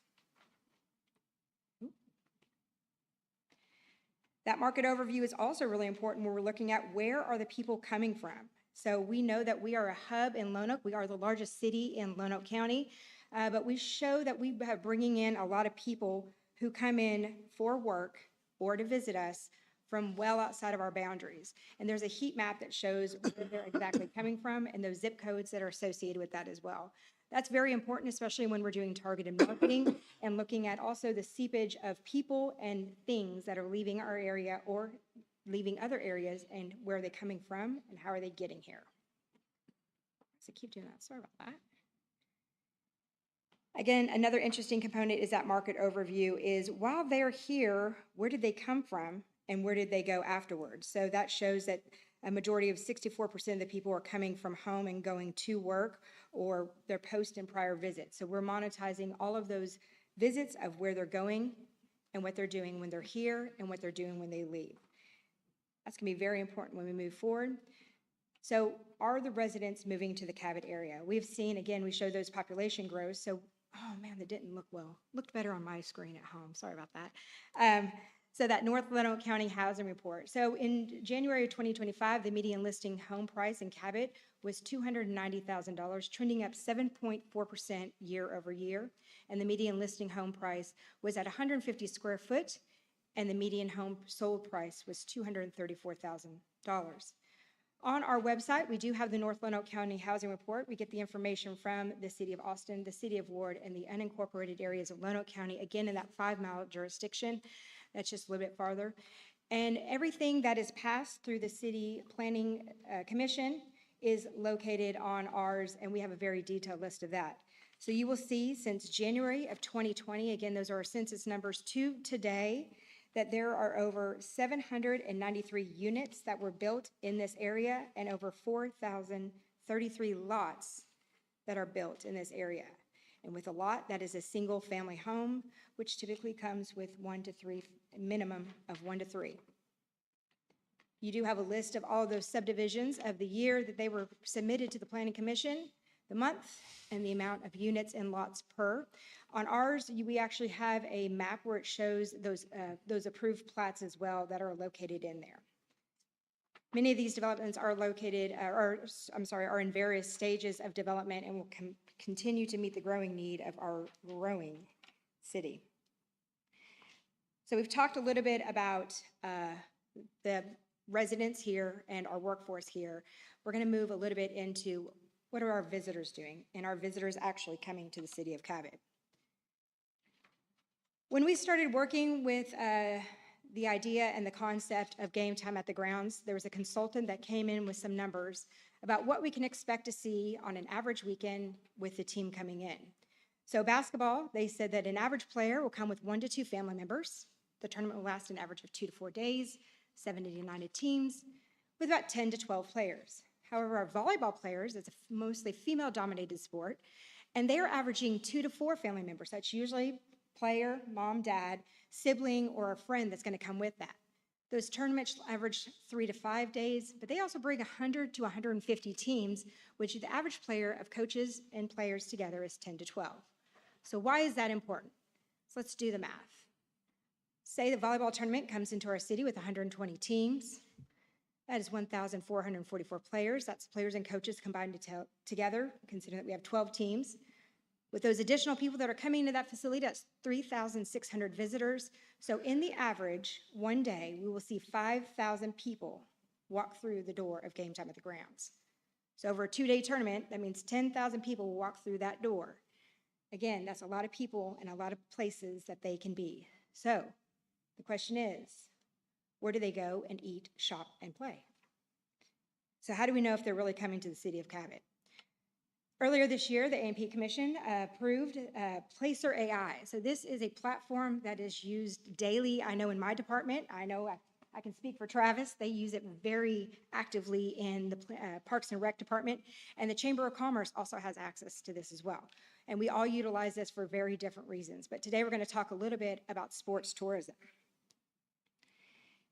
So were those numbers right? On May 2nd to May 4th, we had a tournament here in the beautiful city of Cabot. And the visits that were populated just at Game Time at the Grounds, I didn't take the entire city, I just geo-fenced Game Time at the Grounds. It showed that there was 14,000.8 visitors that were coming through those doors over that 2-day period. So for the organic numbers of the amount of people, it shows that there was 8,000 700 that came through. So again, those numbers and those projections that were estimated by that consultant at the beginning showed to hold true and actually did better than what we can expected, which speaks a lot to the work and the effort of our Parks and Rec department and the work that they're doing at Game Time of the Grounds. You'll see the numbers on a Saturday of how many people are walking through that door, and then again on Sunday. Within this reporting system, we can really dig into those numbers and we get to know exactly who is walking into the door. We get to know their median income. Do they have bachelor's degrees or higher? What's the median age? What's their ethnicity? And how many people are typically in that household? What is their household income? For some of you, that this is really neat information. For some of you, I'm sure it scares you a little bit as to knowing that we have access to this type of information. But we can know everything from their education, again, ethnicity. This is one of the most exciting parts is we get to know where are they coming from. So just on that weekend of May 2nd through May 4th, you can see that they came from all over Central Arkansas. They came from Louisiana, Missouri, Tennessee, Texas, Florida, Illinois, Idaho, Iowa, gosh, all over the place, Oklahoma City. And those are with heat sensors that are located in that entire map. Matt, are you? So why they're here, we also want to know what are they doing while they're here. So before they came to Game Time, 3.2% of that entire 14,000 people went to Seven Brew. Then they went to Game Time at the grounds. And then afterwards, where did they go? Why is this also important? Because we can track, are they staying within our city? You'll see that Hilton Garden Inns of North Little Rock has 2.7. That means we have seepage and we are losing our visitors who are staying outside of our city limits, which means when they stay outside of our city limits to stay for lodging, we lose that revenue and that opportunity to really collect them within our city and take advantage of the sales tax dollars. A lot of our other, again, I can dig into this and pull out the top 100 places. We also have loaded in all of our local restaurants, so anything that is not a national chain is also being monitored through all of this as well. So we can see, depending on what weekend, depending on advertising, potentially advertising that is done within the facility or outside the facility. How long are they staying? So when they're in that building, what's the main time that they're staying in there? This helps with Travis and his team to monitor what his staffing needs might be. It also helps with externally with police, fire, street, and the rest of the administration to know when we need to have some additional staffing and monitoring in that area. The other thing is that visit duration is also very interesting. You'll see that a majority of the people that were in there stayed for over 150 minutes. So they're staying in that building a very long time. So how does Placer get all of this information? They get it from mobile app partners.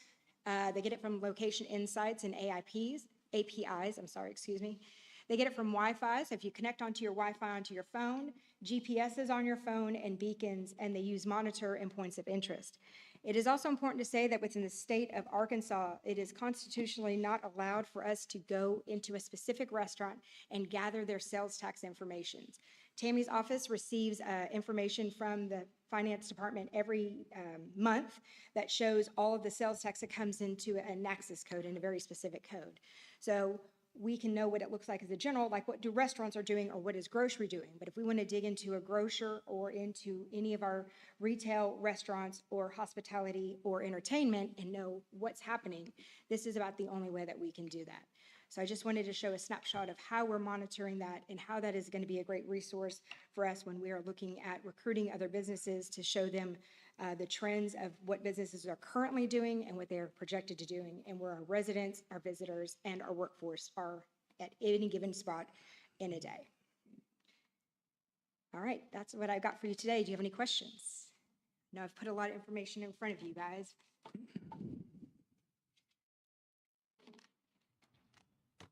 Does anybody have any questions for Alicia? I think the biggest question that I get, and I don't ever know what to say to them, and it kind of shows true on one of these from the Game Time thing, is we do get new restaurants. We're doing wonderful at getting new restaurants, but the people ask, when are we going to get something besides restaurants? And I think probably, I guess Target is going to Cersei now, and So I think that's the biggest question I get is when are we gonna get something else but restaurants? So maybe you can elaborate on that and what we're doing, or if we, I know you can't say much if there's something in the works, but that is the biggest question. that I Absolutely. get. You also direct you to our website at cabotar.gov under Economic and Community Development. There is a interactive map that shows all of the listings of active parcels that are currently for sale within the city of Cabot.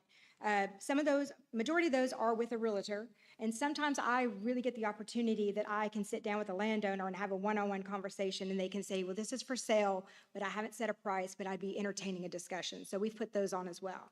So when it comes to those large, what I like to call a retail development, we have the end users who are very active and engaged and very eager to come here. What I lack is inventory. And so really, because they have to go on a large development site, where a restaurant is going to go on a half acre to maybe 1 acre, those smaller parcels, which we have plenty of, those larger parcels that are 10, 20, 30, and 40 acres on the interstate with high visibility that are ready to be pad ready is also very important. We just do not have at this time. We hope that that will also change. There has been some new developments coming in of some additional land. It's just been put up for sale, as a matter of fact, over 200 acres. So we're hoping that that's going to be a really good opportunity as well. I think the major thing is people are trying to jockey to see where things are going. Mitch is developing that land that he went in front of planning this past month or this past week, and he kind of mentioned McAllister's, which we've been talking to them for a year or so. Other things, the Kmart building, what's going to happen with that? And then the third thing is, as soon as we start building Lions College, the city has that extra land out there, we're going to start developing there. Other people in Cabot can't seem to let go of their land unless they want $1 million an acre for it. So we'll come to you guys and we're going to bring in a nice development. So that's what they're waiting on, is a developer that will put in a place. And everybody's jockeying for a position because they want their stuff in a development where everyone's going to come to.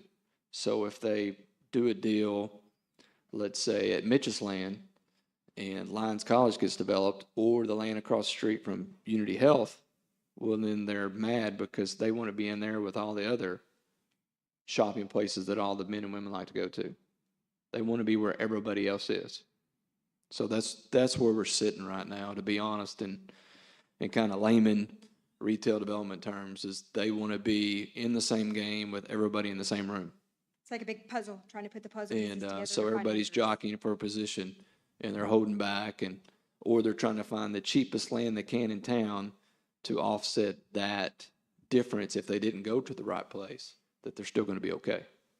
So the Unity Health thing, I know that they were gonna start several years ago, and then they kind of held off because they opened the one in Jacksonville. So what's their plan now? Their plan now is to build a building there. We're starting the infrastructure work next month, Brian? Next week. The infrastructure for the lights and wastewater, and what else? Okay, wastewater, water, and lights. Okay. And so after that, they'll be ready to come in and do a foundation. So that's, I mean, because you know, it's weird over there in that area, like Hardee's, and this side is in Austin, and this side's in Cabot, but all of that on that from Hardee's over to Yep. Game Time is in And there's city limits? also someone I think is going to do another convenience store over there in that area. So Is even what we've heard. Unity's on the right, if you're going towards Game Time. On the left, that farm area there, is that in the city limits of Cabot too? That is correct, and it's also owned by Yeah, Unity. and it's also owned by Unity. Okay. They bought that as well. That's just the major question that I get. all But the they're time. working with us on a development plan, and they want us to set them up with the right developers and start developing that for them. So I think that's what a lot of these people are waiting on. All these Kohl's, mini Kohl's, Targets, They're waiting to find, they're ready all to be the placed stuff that into everybody development. wants here, 7 Below, I don't know, Five Below. 5 Below, 7 Below, 5 Below, whatever it's called. Anyway, that's what they're waiting on. That's correct. I have a question for Ken, not Alicia, because this will be a question. You mentioned developing over there by Game Time and Lyon College. I've gotten a few calls about like traffic on Willie Ray leading to Game Time. Uh-huh. And so I guess I'll publicly ask that now. Is there a plan for traffic control? Well, Speed, you know? what we're doing is, the judge is forming the road. If you went out there to see, it's going to connect to Willie Ray and the overpass. So you can go straight to the back of Omni Farms. Part of that is city and part of that is RDOT. So definitely we would be working with MetroPlan and RDOT and any other grant people that we could to get money to widen up Willie Ray. In the county. Is that In the that county. It's in that intersection. So there's Yeah, so three we're gonna major probably intersections. joint venture. We'd like to do a roundabout, big roundabout right there at that, right there where the street shop is or the road is, so we can make that right. So it's exactly what we need for the future. Thank you. So, but yeah, tell them, then when you come off of Willie Ray, the Spooey's really gonna help them because there'll no longer be a light. You'll go to the right, go down, sling around the roundabout, go back over the overpass. Got it. So they shouldn't have to wait there anymore. Thanks. So.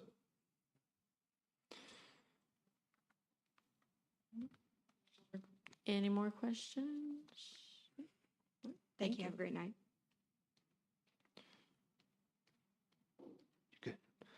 Next up, Military Affairs Committee Chairman Matt Weber. Thank you, Mayor. I don't have anything this evening. Okay.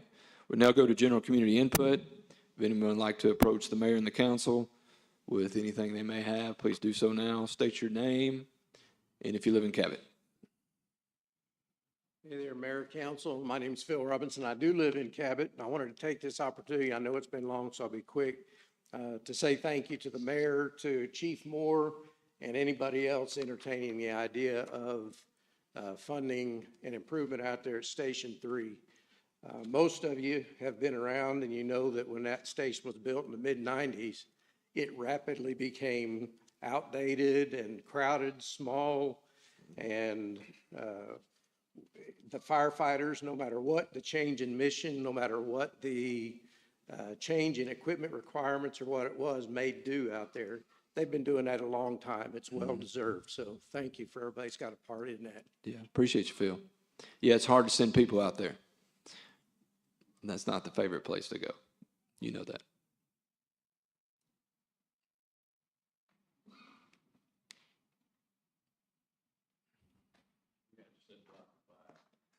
That's okay, Mr. Matthews. Yeah, my name's Dave Matthews. Hey, mailman, And I'm all, when are you coming back? I'm not coming back. He's retired. Yeah, we're from Kingwood Circle Yes, sir. off 321. That's my wife, Trent, and Ralph, the neighbors that live down there. Okay. On the low end of the street. It's a 1 mile loop circle, and so we're on this, the bond list. Okay. And it just about wore me out listening to all the work we got going on. It's like, really, you know. Yeah, I think new there's stuff. some repairs Paul and the street department are doing right now. Yeah, I Yeah. talked to Paul the other day, so, and then I got Tim Joyner on the wastewater. I've got his number too, so I hadn't actually met him, but. Okay. I guess my question is today, with all this going and the urgency of other places having water and roads, Yes, sir. we're on the overlay. Actually, down where I am, just to be short here, down there where we are, the road kind of, it's low. I've got 1 12-inch culvert, takes all the water that comes to try to get over, other than the big ones right in the corner that the city's put in a few years back, which helped. Okay. But anyway, Paul and them's come out and dug my ditch out a couple of times and beat that out. That helps. But as far as the overlay, I really need to come up a little bit. And I know that's more money. I was in construction for, a long while, so I understand all that. My question right now tonight is, I'm just wondering where we are, time-wise, money's, looks like it's getting short on these other projects running out. Do we have to get more money, more budget money, bonds, what? Well, it depends on I've what. never done any of this, Sure. so. It depends on what we're doing. That we're talking about bond funds tonight. Then you have taxpayer money. The bond funds are a bond that we did back in 21. That's like a loan from a company. Yeah. It's not taxpayer money. Yeah. This is money that's repayment of a debt that's getting paid back by 1 cent sales tax by everyone that comes in the city and buys something. So I just have to look at it and let you know. Yeah. I wasn't prepared for this question, and I don't know what Paul's going to tell me what it costs to fix you out there. Yeah. But I can look in that and let you know. Yeah, and that's what I figured So- you really wasn't, because that's what I told Ralph, and then we really didn't have an agenda or nothing, we're just here. Sure. All of a sudden, we've been down there a long time, and we've dealt with it, just not complained, even though we would around the neighborhood, and it's like, golly, you know? But the water just come, and it's everywhere, it's a lot of lowland places in Cabot, I know that. Yeah. About everywhere you go when it rains hard, so I know that part's a problem, but I thought, well, where are we sitting here? I mean, we're gonna have to, you know, I know it's a 1% extended sales tax, but I just didn't know the time frame. I mean, I'm 70, I don't know if I'm gonna have time to get my part fixed or not. Right. That's what, you know. We've what I mean? already received the funds, and we're paying them back. Right now, we have 13 years left on the bond. Yeah. It was a 30-year bond back in 21. We're paying it back where we have 13 Is that years the left. 10 million something, 10, Yes, sir. 10 and a half for- million or something? But it sounds something like like to that. me that a lot of that's already going. But we do have street funds. And the street funds, we haven't been using that as overlays. We've been using it for other things. Or building that fund up. So Moving we it do around. have money there. Moving it around a little And I bit. just don't know, Yeah. without seeing the numbers and looking at it, to tell you, and Right. talking to Paul and the amount, to tell you exactly where, you know, where Yeah, we're where at we and when are. it would be. Yes, sir. Yes, sir. So, Yeah, but I can I know look at that Paul- and tell you. Paul said you know, I mean, it's like, and I understand that, is we're a 1 mile loop circle with 40 homes, not all down there where we are for sure, you know, Sure. around, but it's not a high traveled, traffic area. And so we're further down the list, but the water's eventually the Have- road's gonna fall in. It's falling in. Have we gotten sewer to you yet? No. And, that How was- close is sewer, Well, Gary? I was gonna call to him? Tim, and I did call Tim and left him a message, but I wanted to see where that had run down 89. Okay. To the newer areas, cause it's about 5 blocks probably over across 89 into Kingwood Circle area. And all y'all are under septic, right? Yes, we're all. I'm on sure that's septic. not helping either. Well, you know, up at the top of the hill where the water, table don't get so low, you know, so high and stuff. Right. But down where we are, when it gets mushy in the winter, I mean, Matt's drove by Yeah. there several years, but Yeah, that's it's, septic. it's kind of tricky, and it's just not good. And I know we had 2 mayors a long time ago said they were gonna try to do that. And I wish now, 30 years ago, I'd have started on this. Knocking on the doors and pushing it. We might could have done something earlier before now we got all this Well, infrastructure. we'll get over there and I'll get you a plan. Yeah. How about that? That's good. And I appreciate you. 'cause And I I'll- know you and live I'll down stick there with too, it. Like I said, Ken, I appreciate you. You're welcome. Thank you, guys. Appreciate it. You're welcome.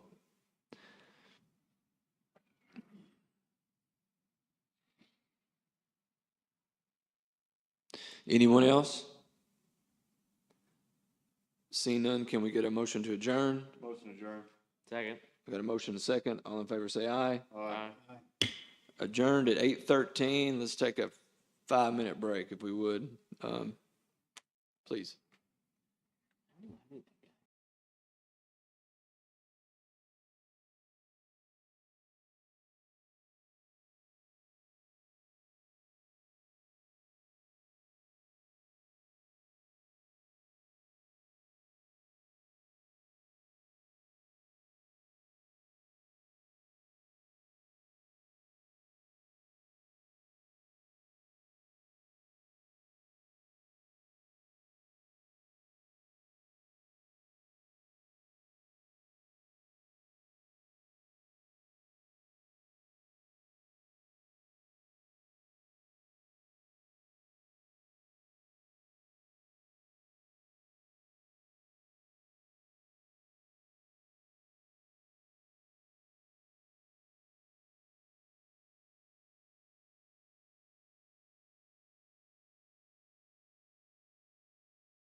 $218, okay.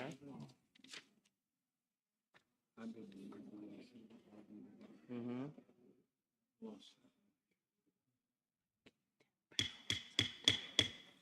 It's 8:20. We're going to go ahead and call this meeting to order. If you'd stand with me. Our opening prayer will be by Brandon Hillenberg, followed by the Pledge of Allegiance from Kyle Pickard. Please join me. Lord, we thank you for bringing us here safely tonight. We thank you for your goodness, and most of all, we thank you for the Son. Help us to make wise decisions tonight to better our community. Please forgive me where I've failed you. In Jesus' name, amen. Amen.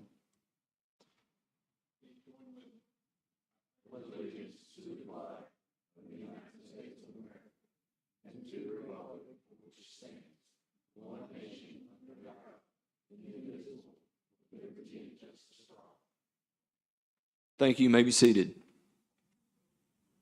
Roll call, please, Tammy. Long, Here. Spangler, Here. Red, Here. Hillenberg. Here. Coe. Here. Reed, Here. Weber, Here. Pickard. Here. All 8 are present. Before we begin our official business, I'd like a special guest to stand for me tonight. His name is Chase Gwynn. He's a junior at CHS, and he's an aspiring politician. I told him to come tonight to watch this council member meeting and work session, and I told him they're usually not this long, but I'm sorry. And then tomorrow he's coming to City Hall, and he's going to shadow me and fire and police and HR for a little bit and just kind of see kind of what we do. I guess he's going to go with me and Paul on a street job look-see tomorrow as well. So he's going to get a little bit of what. And Brian wants him to mow grass. Anyway, good to have you tonight, Chase, and look forward to seeing you tomorrow. Okay, first up is approval of minutes, June 16th, 2025. Make a motion to approve the minutes, June Second. 16, 2025. I got a motion and a second to approve the minutes as stated. Any corrections, deletions, additions? Seeing none, all in favor, roll call vote, please, Tammy. Long, Yes. Spangler, Yes. Red, Yes. Hillenberg, Yes. Coe. Yes. Reed, Yes. Weber, Yes. Pickard. Yes. Passes 8-0. Next item is read ordinances and resolution by title only. Make a motion to read ordinances and resolutions by title only. Second. Got a motion from Matt, a second from James to read resolutions and ordinances by title only. Any discussion? See none, all in favor, roll call vote, please, Tammy. Long, Yes. Spangler, Yes. Red, Yes. Hillenberg, Yes. Coe. Yes. Reed, Yes. Weber, Yes. Pickard. Yes. Passes 8-0. First up is City Council old business. And we don't have any. Is that correct, Ben and everybody? Yes. Then we move to City Council confirmed new business. We have resolution number 15 of 2025. Please, Tammy. Number 15 of 2025, a resolution authorizing and directing the return of funds to the Cabot Water and Wastewater Commission under certain conditions, amending the general fund of the 2025 annual operating budget and for other purposes. I make a motion, we approve resolution 15 of 2025. Second. I got a motion by Steve and a second by Brandon. My question on that one, Ben, is hasn't this already been paid? So there was a payment that now given back to Denver. Happy Dog brought that to our attention last week. I forwarded to, our press conference early this morning that it showed that 57,540, was paid back. This, Tammy, I believe it was November. Yes. Please, correct me. So in saying that, Mayor, so the city paid the full 100 something K? The resolution doesn't state that. Resolution states that you'd pay the 50,700. I'm pulling it up right here, 705.40.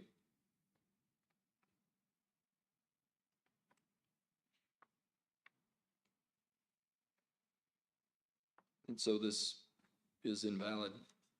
It's already been paid.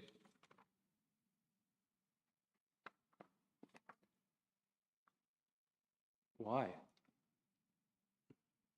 Why? Do you got the ordinance in front of you? In November, though? November of 2024.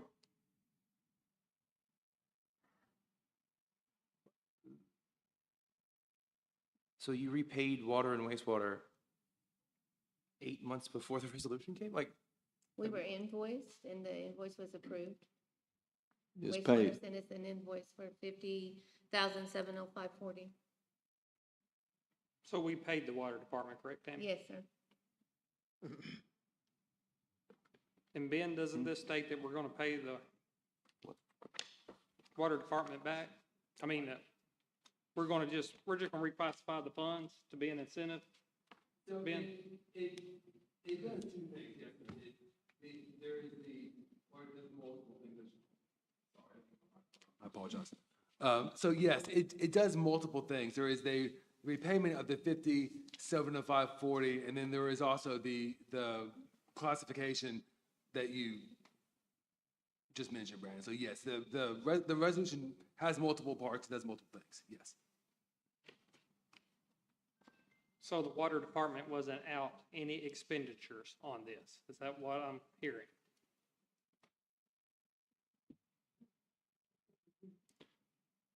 I don't know. What I'm saying is we've already paid 50,705.40. The invoice that was given to us. I believe the resolution was to pay the additional half that the water department was out. But it doesn't state that. Ben?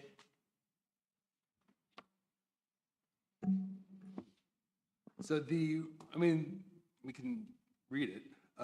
The resolution says that there was an agreement pursuant to Resolution 8 of 2024. I think that's what the invoice was paid under that authorization, which authorized payment of much more than that. The total amount authorized and directed to be paid to the Cabot Water and Wastewater Commission is $57,05.40. And then there is a condition under that of when that may or may not have to be repaid by the end of August 2025. So this resolution here directs the payment of $57,05.40. And then also amends the budget to accommodate that, and then does like what we mentioned a moment ago about reclassification and kind of acknowledgement of that in the whereas section. So how this amendment is written would be the original, the payment that the city paid the water, correct, Ben? So, The city was out 50,705.40, or paid the water department 50,705.40, and then the water did the same thing, correct? Or did they pay for the full thing and then we paid half and now we're saying we already paid them? Is that what's happening? Yes. I mean, that's my thinking, because the total job was like 110,000. That's what we authorized. So council, here's what I'd like to do, if y'all find this okay. I'd like to withdraw this resolution 15 of 2025 to go back to reword this to the correct wording, which I thought that was already done, but Well, hold on. Can we just get a clear answer on what's happening here? Is that what's happening? Did they pay for the full thing and then we paid for half? I don't know what they paid for. We just got our invoice, we paid it. Gary? I mean, You I got thought anything? y'all, something you checked into. Is that, how, is water and wastewater out any money for this project right now? There it is. Thank you. Thank you. I mean, but it just, you ever hear like you know the purpose of it and you're, whatever. Yeah, let's pull it back. so I would point out, obviously, this is, well, one, we have a motion on the floor, so we need to deal with that. But two, I'd also point out, to get it resolved tonight, it can be amended fairly easily. When this was drafted, we didn't know anything had been paid. This came to our attention Friday. You can, if it's the desire of the co-sponsors of the council, you can amend it to cover that tonight and be done with it tonight. All right, let's do it. Like, so, for instance, the total amount authorized and directed to be paid to the Cabot Water and Wastewater Commission is 50440. You can say is an additional 50, 70540 to encompass the entire amount paid by the Water Commission. That would, Stephen, I don't want to put words in your mouth, but I think that would get to what you were getting at. And it gets it done tonight. But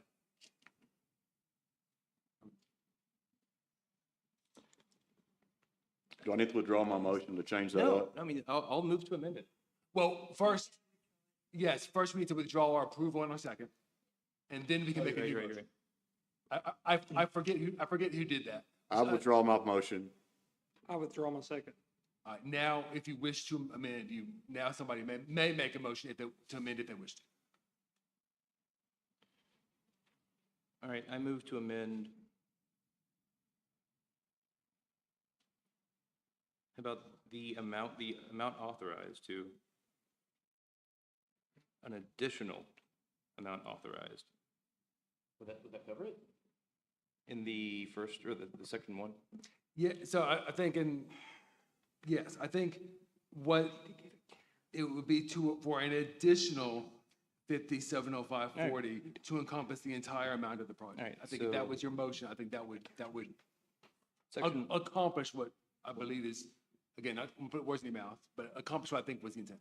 all right, section 1, line 5, an additional between is and 50,705.40. That is my motion. Second.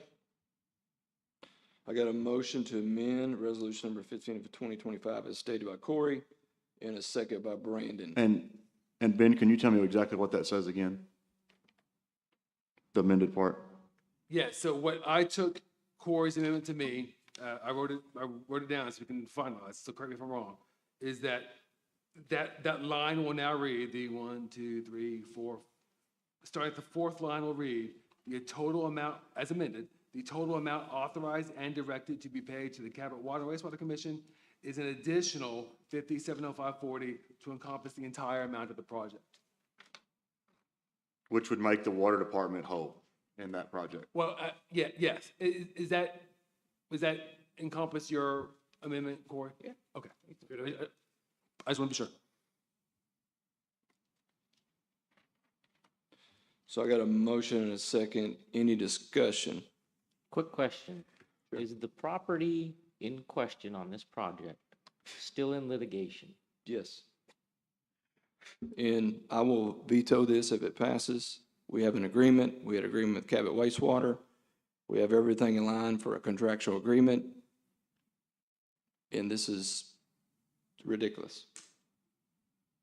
Is this property still for sale? It doesn't matter if It it's does for matter. sale. No, it doesn't. It does matter. No, So it If I'm doesn't. selling a property, I'm not gonna give you something just because I'm the new owner. I'm not If gonna you're do it. selling a property, you can't close on that property until it's out of probate. That's exactly right. So you can If sell it to all get day all long. that. But in probate, it's not gonna say. I can it's the put city my property. house up for sale tomorrow, but if my wife says no, she's on the deed, I can't sell it. Yeah. Ben? Is that correct? My point or Stevens?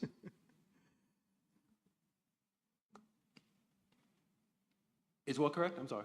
What I said or what Stevens said? Ben, if I sell some property, do I have to give that property away because there was a prior MOU if I get cleared from the probate court?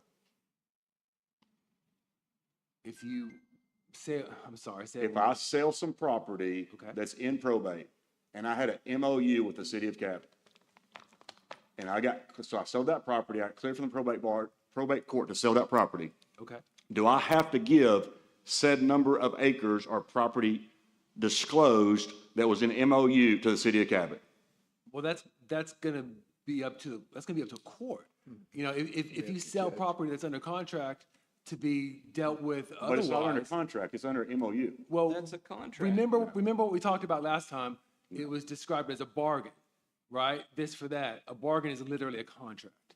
I mean, I don't think that was, yeah, that's literally a contract. So I Well, differ with you about the contract, but you can set it, but it's just, then it's gonna be up to the other party who has rights under the MOU, if they wanna file suit, and then it's gonna go to the judge. So there's not a clear answer to it.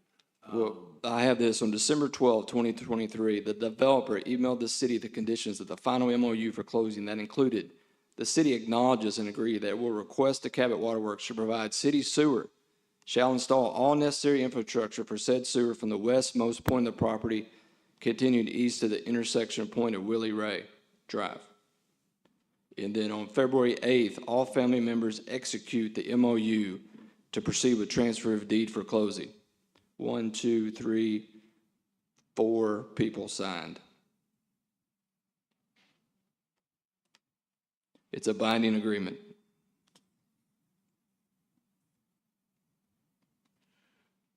I have two problems with this, if I may. Number one, Corey, all due respect, and I understand where you're coming from, and I appreciate it, but I think this is too big a deal and too serious for us to try to do something on the fly. I think we need to be able to let Ben write it up the way that it's supposed to be, give us an opportunity to review it this time and review it thoroughly and make sure it's the way that we want it to be before we see it. That's number one issue that I've got. Number two, I think we're premature on this. I just think that we're just trying to jump ahead and say, I done something wrong whenever we don't know if we did or not. It is still obviously in probate. We have no idea which way the judge is going to go. We've all got ideas about it. We all know what we think we know, and that's okay. That's why there's 8 of us, and we've all, I guarantee you, every one of us has got a different opinion about it, and that's all right. I just think that we're making a mistake doing it as fast as we are. I think we need to just slow down, let it come out of probate, find out if the judge says you got to honor that MOU, or guys, the MOU has been tore up. That's where the decision is going to come about on that MOU is from the judge. Ben, am I correct or am I wrong? So, yes, I mean, the validity will ultimately be determined by a judge. It may not be the probate judge. Once it clears probate, then you have to kind of decide what you want to do after that. But ultimately, it will be a judge, yes. And I agree just with you think that we're jumping the gun. I just think we're a little bit ahead of it. It may go through out there. There may, this time next year, there may be a park out there. I know that it's getting a little long in the tooth, and I'm uncomfortable with that as well. I think and I wish that we would have had some updates along the way as to what the status of this thing was, as it was in probate or wherever it was. We've not had that. I know that we ended up getting over 500 different documents through an FOI. I understand those. I don't understand those. I read them. All of them, in my opinion, pertain to construction issues that was going on out there and the woes of building a new building with the exception of one. There was one document in there dated October the 29th. It gives me a little pause for concern. And it's whenever the principal of this stated to the city emphatically that the deal was dead. But there has been no more communication about that as far as I know. There was nothing anyway in any of the other documents that we got on it. And I think maybe that's what we're relying on is an email. If in fact that deal out there is dead, I would be one of the first to say that we need to reimburse wastewater for the remainder of their cost, whatever that might be, because I think at that point we would be in clear violation of the state statutes, Constitution, and the whole 9 yards. Right now, I don't believe I am. I believe my vote was sound on the information that was presented to me, and that was it was legal to do exactly what we done. That information didn't only come from our attorney, it also was ratified by the water wastewater attorney. Whether that is going to hold true 2 or 3 months from now, I don't know that. But if it does and a park ends up going out there, what are we going to do? Have Cabot Water reimburse us back? I don't know, because we don't know. I'm just saying I think we need to slow down until we know. No, I agree with you. I was going to ask Red if he was open to an amendment to the August 30th timeframe to reword it as like the close of probate or something. But it was the parlor trick of, well, we already paid them that kind of set me up. But I totally agree with your assessment entirely. Well, my secretary treasurer crew does things as it's stated, and they said it's already been paid. Okay. And they Okay. can't, and they don't have the thinking, the critical thinking skills to take it in context or anything. It's Well, when you look at legislation, you can't have It's- critical thinking skills to it's think dis- outside of the it's intent of the it's legislation, Corey. disrespectful to the intelligence of the people. Mayor, may I? So when is the last communication with the family? I hadn't had any. This is 2025, folks. Alicia, can you please come forward, please? No, we're not going to start this no. kangaroo court. I FOIA'd. No. What? Go ahead. Thank you. I FOIA'd a bunch of documents, emails from Alicia that she was ramrodding this deal. So I want to know, this is 2025, when is the last communication? I'd like it sent to my inbox right now.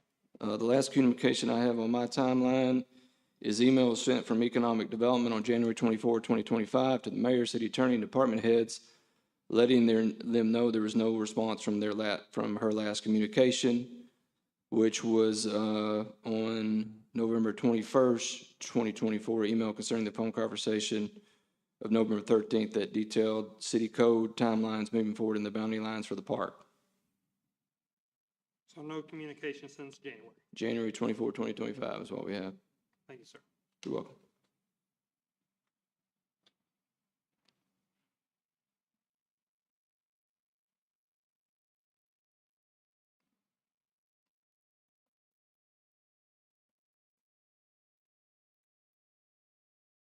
So the current motion on the floor is the amended Yes, statement? that's what's on the floor. Any further discussion? Seeing none, all in favor, roll call vote, please. Tammy? Can we please get a detail? I don't want to be accused of not looking at this properly. I don't have any change for the date. I just have the change for the dollar amount. Yeah. I don't want to make assumptions when I'm looking at legislation and following the guidelines. So what is it? Are we changing the time frame as well, or just the dollar amount? I haven't moved to change the time frame yet. It's just an additional. So on the floor though, Tammy, all we had was on section 1, the 1, 2, 3rd, 4th, 5th line, and Ben help me or Corey, please help. The total amount authorized and directed to be paid to the City Water and Wastewater Commission is an additional $50,705.40. And we're not waiting to probate. Well, I'm gonna offer that amendment after we vote for this one. So we're voting for this amendment, and that's the only amendment right now. Yes, ma'am. Okay. Yes, ma'am. So we're gonna vote amended, but you're gonna amend it again? Yeah. I figure give me 2 shots to get something done on this thing, yeah. Hey, Corey, Can't kill them both at once, you know? Yeah. are you good with doing that, or do you want to pull it back and then just make it a whole lot cleaner? Or it's up to you. You're the main sponsor. I mean, you're the. I'll follow your lead. Yeah, I mean, if y'all would withdraw y'all's motions in second, I would love to take it back and get with Ben Alright, and I'll make this a withdraw. much cleaner version. So there's no ifs, ands, buts about it. Yeah, I withdraw. So do I. So, we're not gonna do it tonight. Did Brandon withdraw? Who else? Yeah, Who else was the Brandon second? withdrew. Okay. So I make a motion that we withdraw this resolution, take it back to Ben, and bring it before the August, meeting, with clear terms, so there's no interpretation, no questions asked going forward. Second. I got a motion from Stephen, and I didn't hear the second. Corey? Second. Oh, Brandon. Second was Brandon. Any discussion? Seeing none, all in favor say aye. Oh, I'm sorry. All in favor, roll call vote, please, Tammy. Red, Yes. Hillenberg, Yes. Coe, Yes. Reed, Yes. Weber, Yes. Pickard, Yes. Long, Yes. Spangler. Yes. Passes 8-0. Now we have potential new business to be considered. I move that we send items A through D to full council. Second. I got a motion from Corey, second from Ed, to send items A through D to full council. Any discussion? Seeing none, all in favor, roll call vote, please. Tammy? Long, Yes. Spangler. Yes. Red, Yes. Hillenberg, Yes. Coe, Yes. Reed, Yes. Weber, Yes. Pickard. Yes. Passes 8-0. First item, ordinance number 21 of 2025. Tammy? Number 21 of 2025, an ordinance creating, certifying, and confirming tax liens against real properties at various locations within the city of Cabot for funds expended to pay for services rendered due to code violations and for other purposes. Make a motion to suspend the second and third readings on ordinance 2125. I got a motion by Matt, a second from Ed. No. James? James. To suspend the second and third reading for ordinance number 21 and 25. Any discussion? Seeing none, all in favor, roll call vote, please, Tammy. Reed, Yes. Weber, Yes. Pickard, Yes. Long, Yes. Spangler, Yes. Red, Yes. Hillenberg, Yes. Coe. Yes. Passes 8-0. Make a motion to adopt ordinance 21 of 2025. Second. I got a motion to adopt ordinance 2021 of 2025 and a second from James and a motion from Matt. Did I get that right? Motion from Matt. Any discussion? Any from the audience? Seeing none, all in favor, roll call vote, please. Tammy? Reed, Yes. Weber, Yes. Pickard, Yes. Long, Yes. Spangler, Yes. Red, Yes. Hillenberg, Yes. Coe. Yes. Passes 8-0. Do we need the emergency clause on this? No emergency clause. Okay. Next item, item number B, ordinance number 22 of 2025. Please, Tammy. Number 22 of 2025, an ordinance reappointing Ronnie Lowe to the Cabot Planning Commission and Board of Adjustment, declaring an emergency and for You wanna do it? other purposes, first reading. I'd like to make a motion to table ordinance 22 of 25, just to give the, Brandon and Ben kind of time to look at that. Second. I got a motion by Stephen, a second from Matt, to table ordinance number 22 of 2025. Any discussion? Are they out of, like, he can stay on there, That right? was my question. He's Yep. not out Yep. of compliance. I think he comes okay. up in August. Okay. Any other discussion? Seeing none, all in favor, roll call vote, please, Tammy. Coe, Yes. Reed, No. Weber, Yes. Pickard, Yes. Long, Yes. Spangler, Yes. Red, Yes. Hillenberg. Yes. Passes 7-1. Next item, item C, ordinance number 23 of 2025, please, Tammy. Number 23 of 2025, an ordinance to amend the Unified Development Code concerning extraterritorial jurisdiction to declare an emergency and for other purposes. Make a First motion, we reading. waive second, third readings. Second. I make, Stephen made the motion, and who made the second? I Ed. did. Y'all are all sounding the same to me. I guess I'm losing my hearing. Sorry. Any discussion? I do not sound Go the ahead. same. I do not sound the same as them. Well, let's hope not. So let's hope not.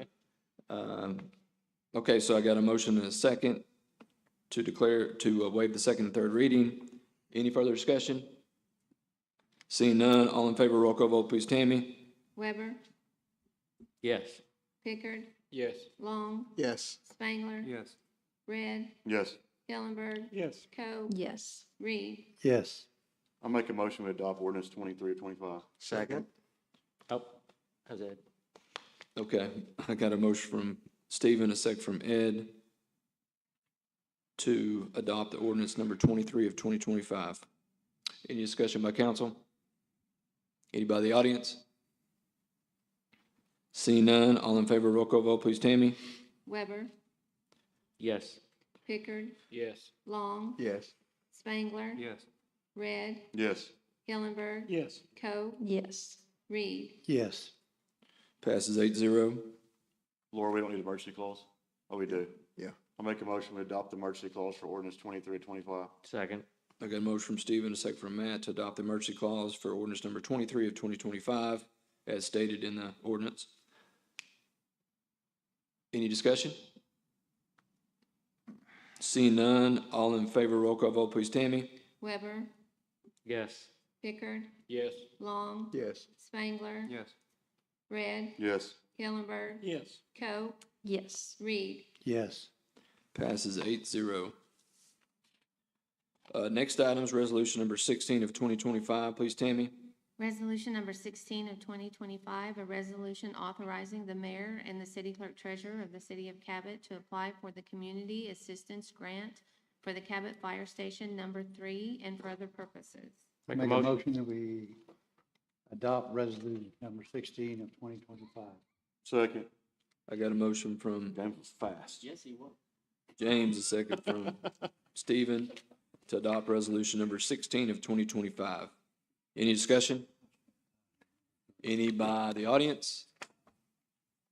Seeing none, all in favor, say aye. Please, Tammy, roll call. Hillenberg, Yes. Coe, Yes. Reed, Yes. Weber, Absolutely, yes.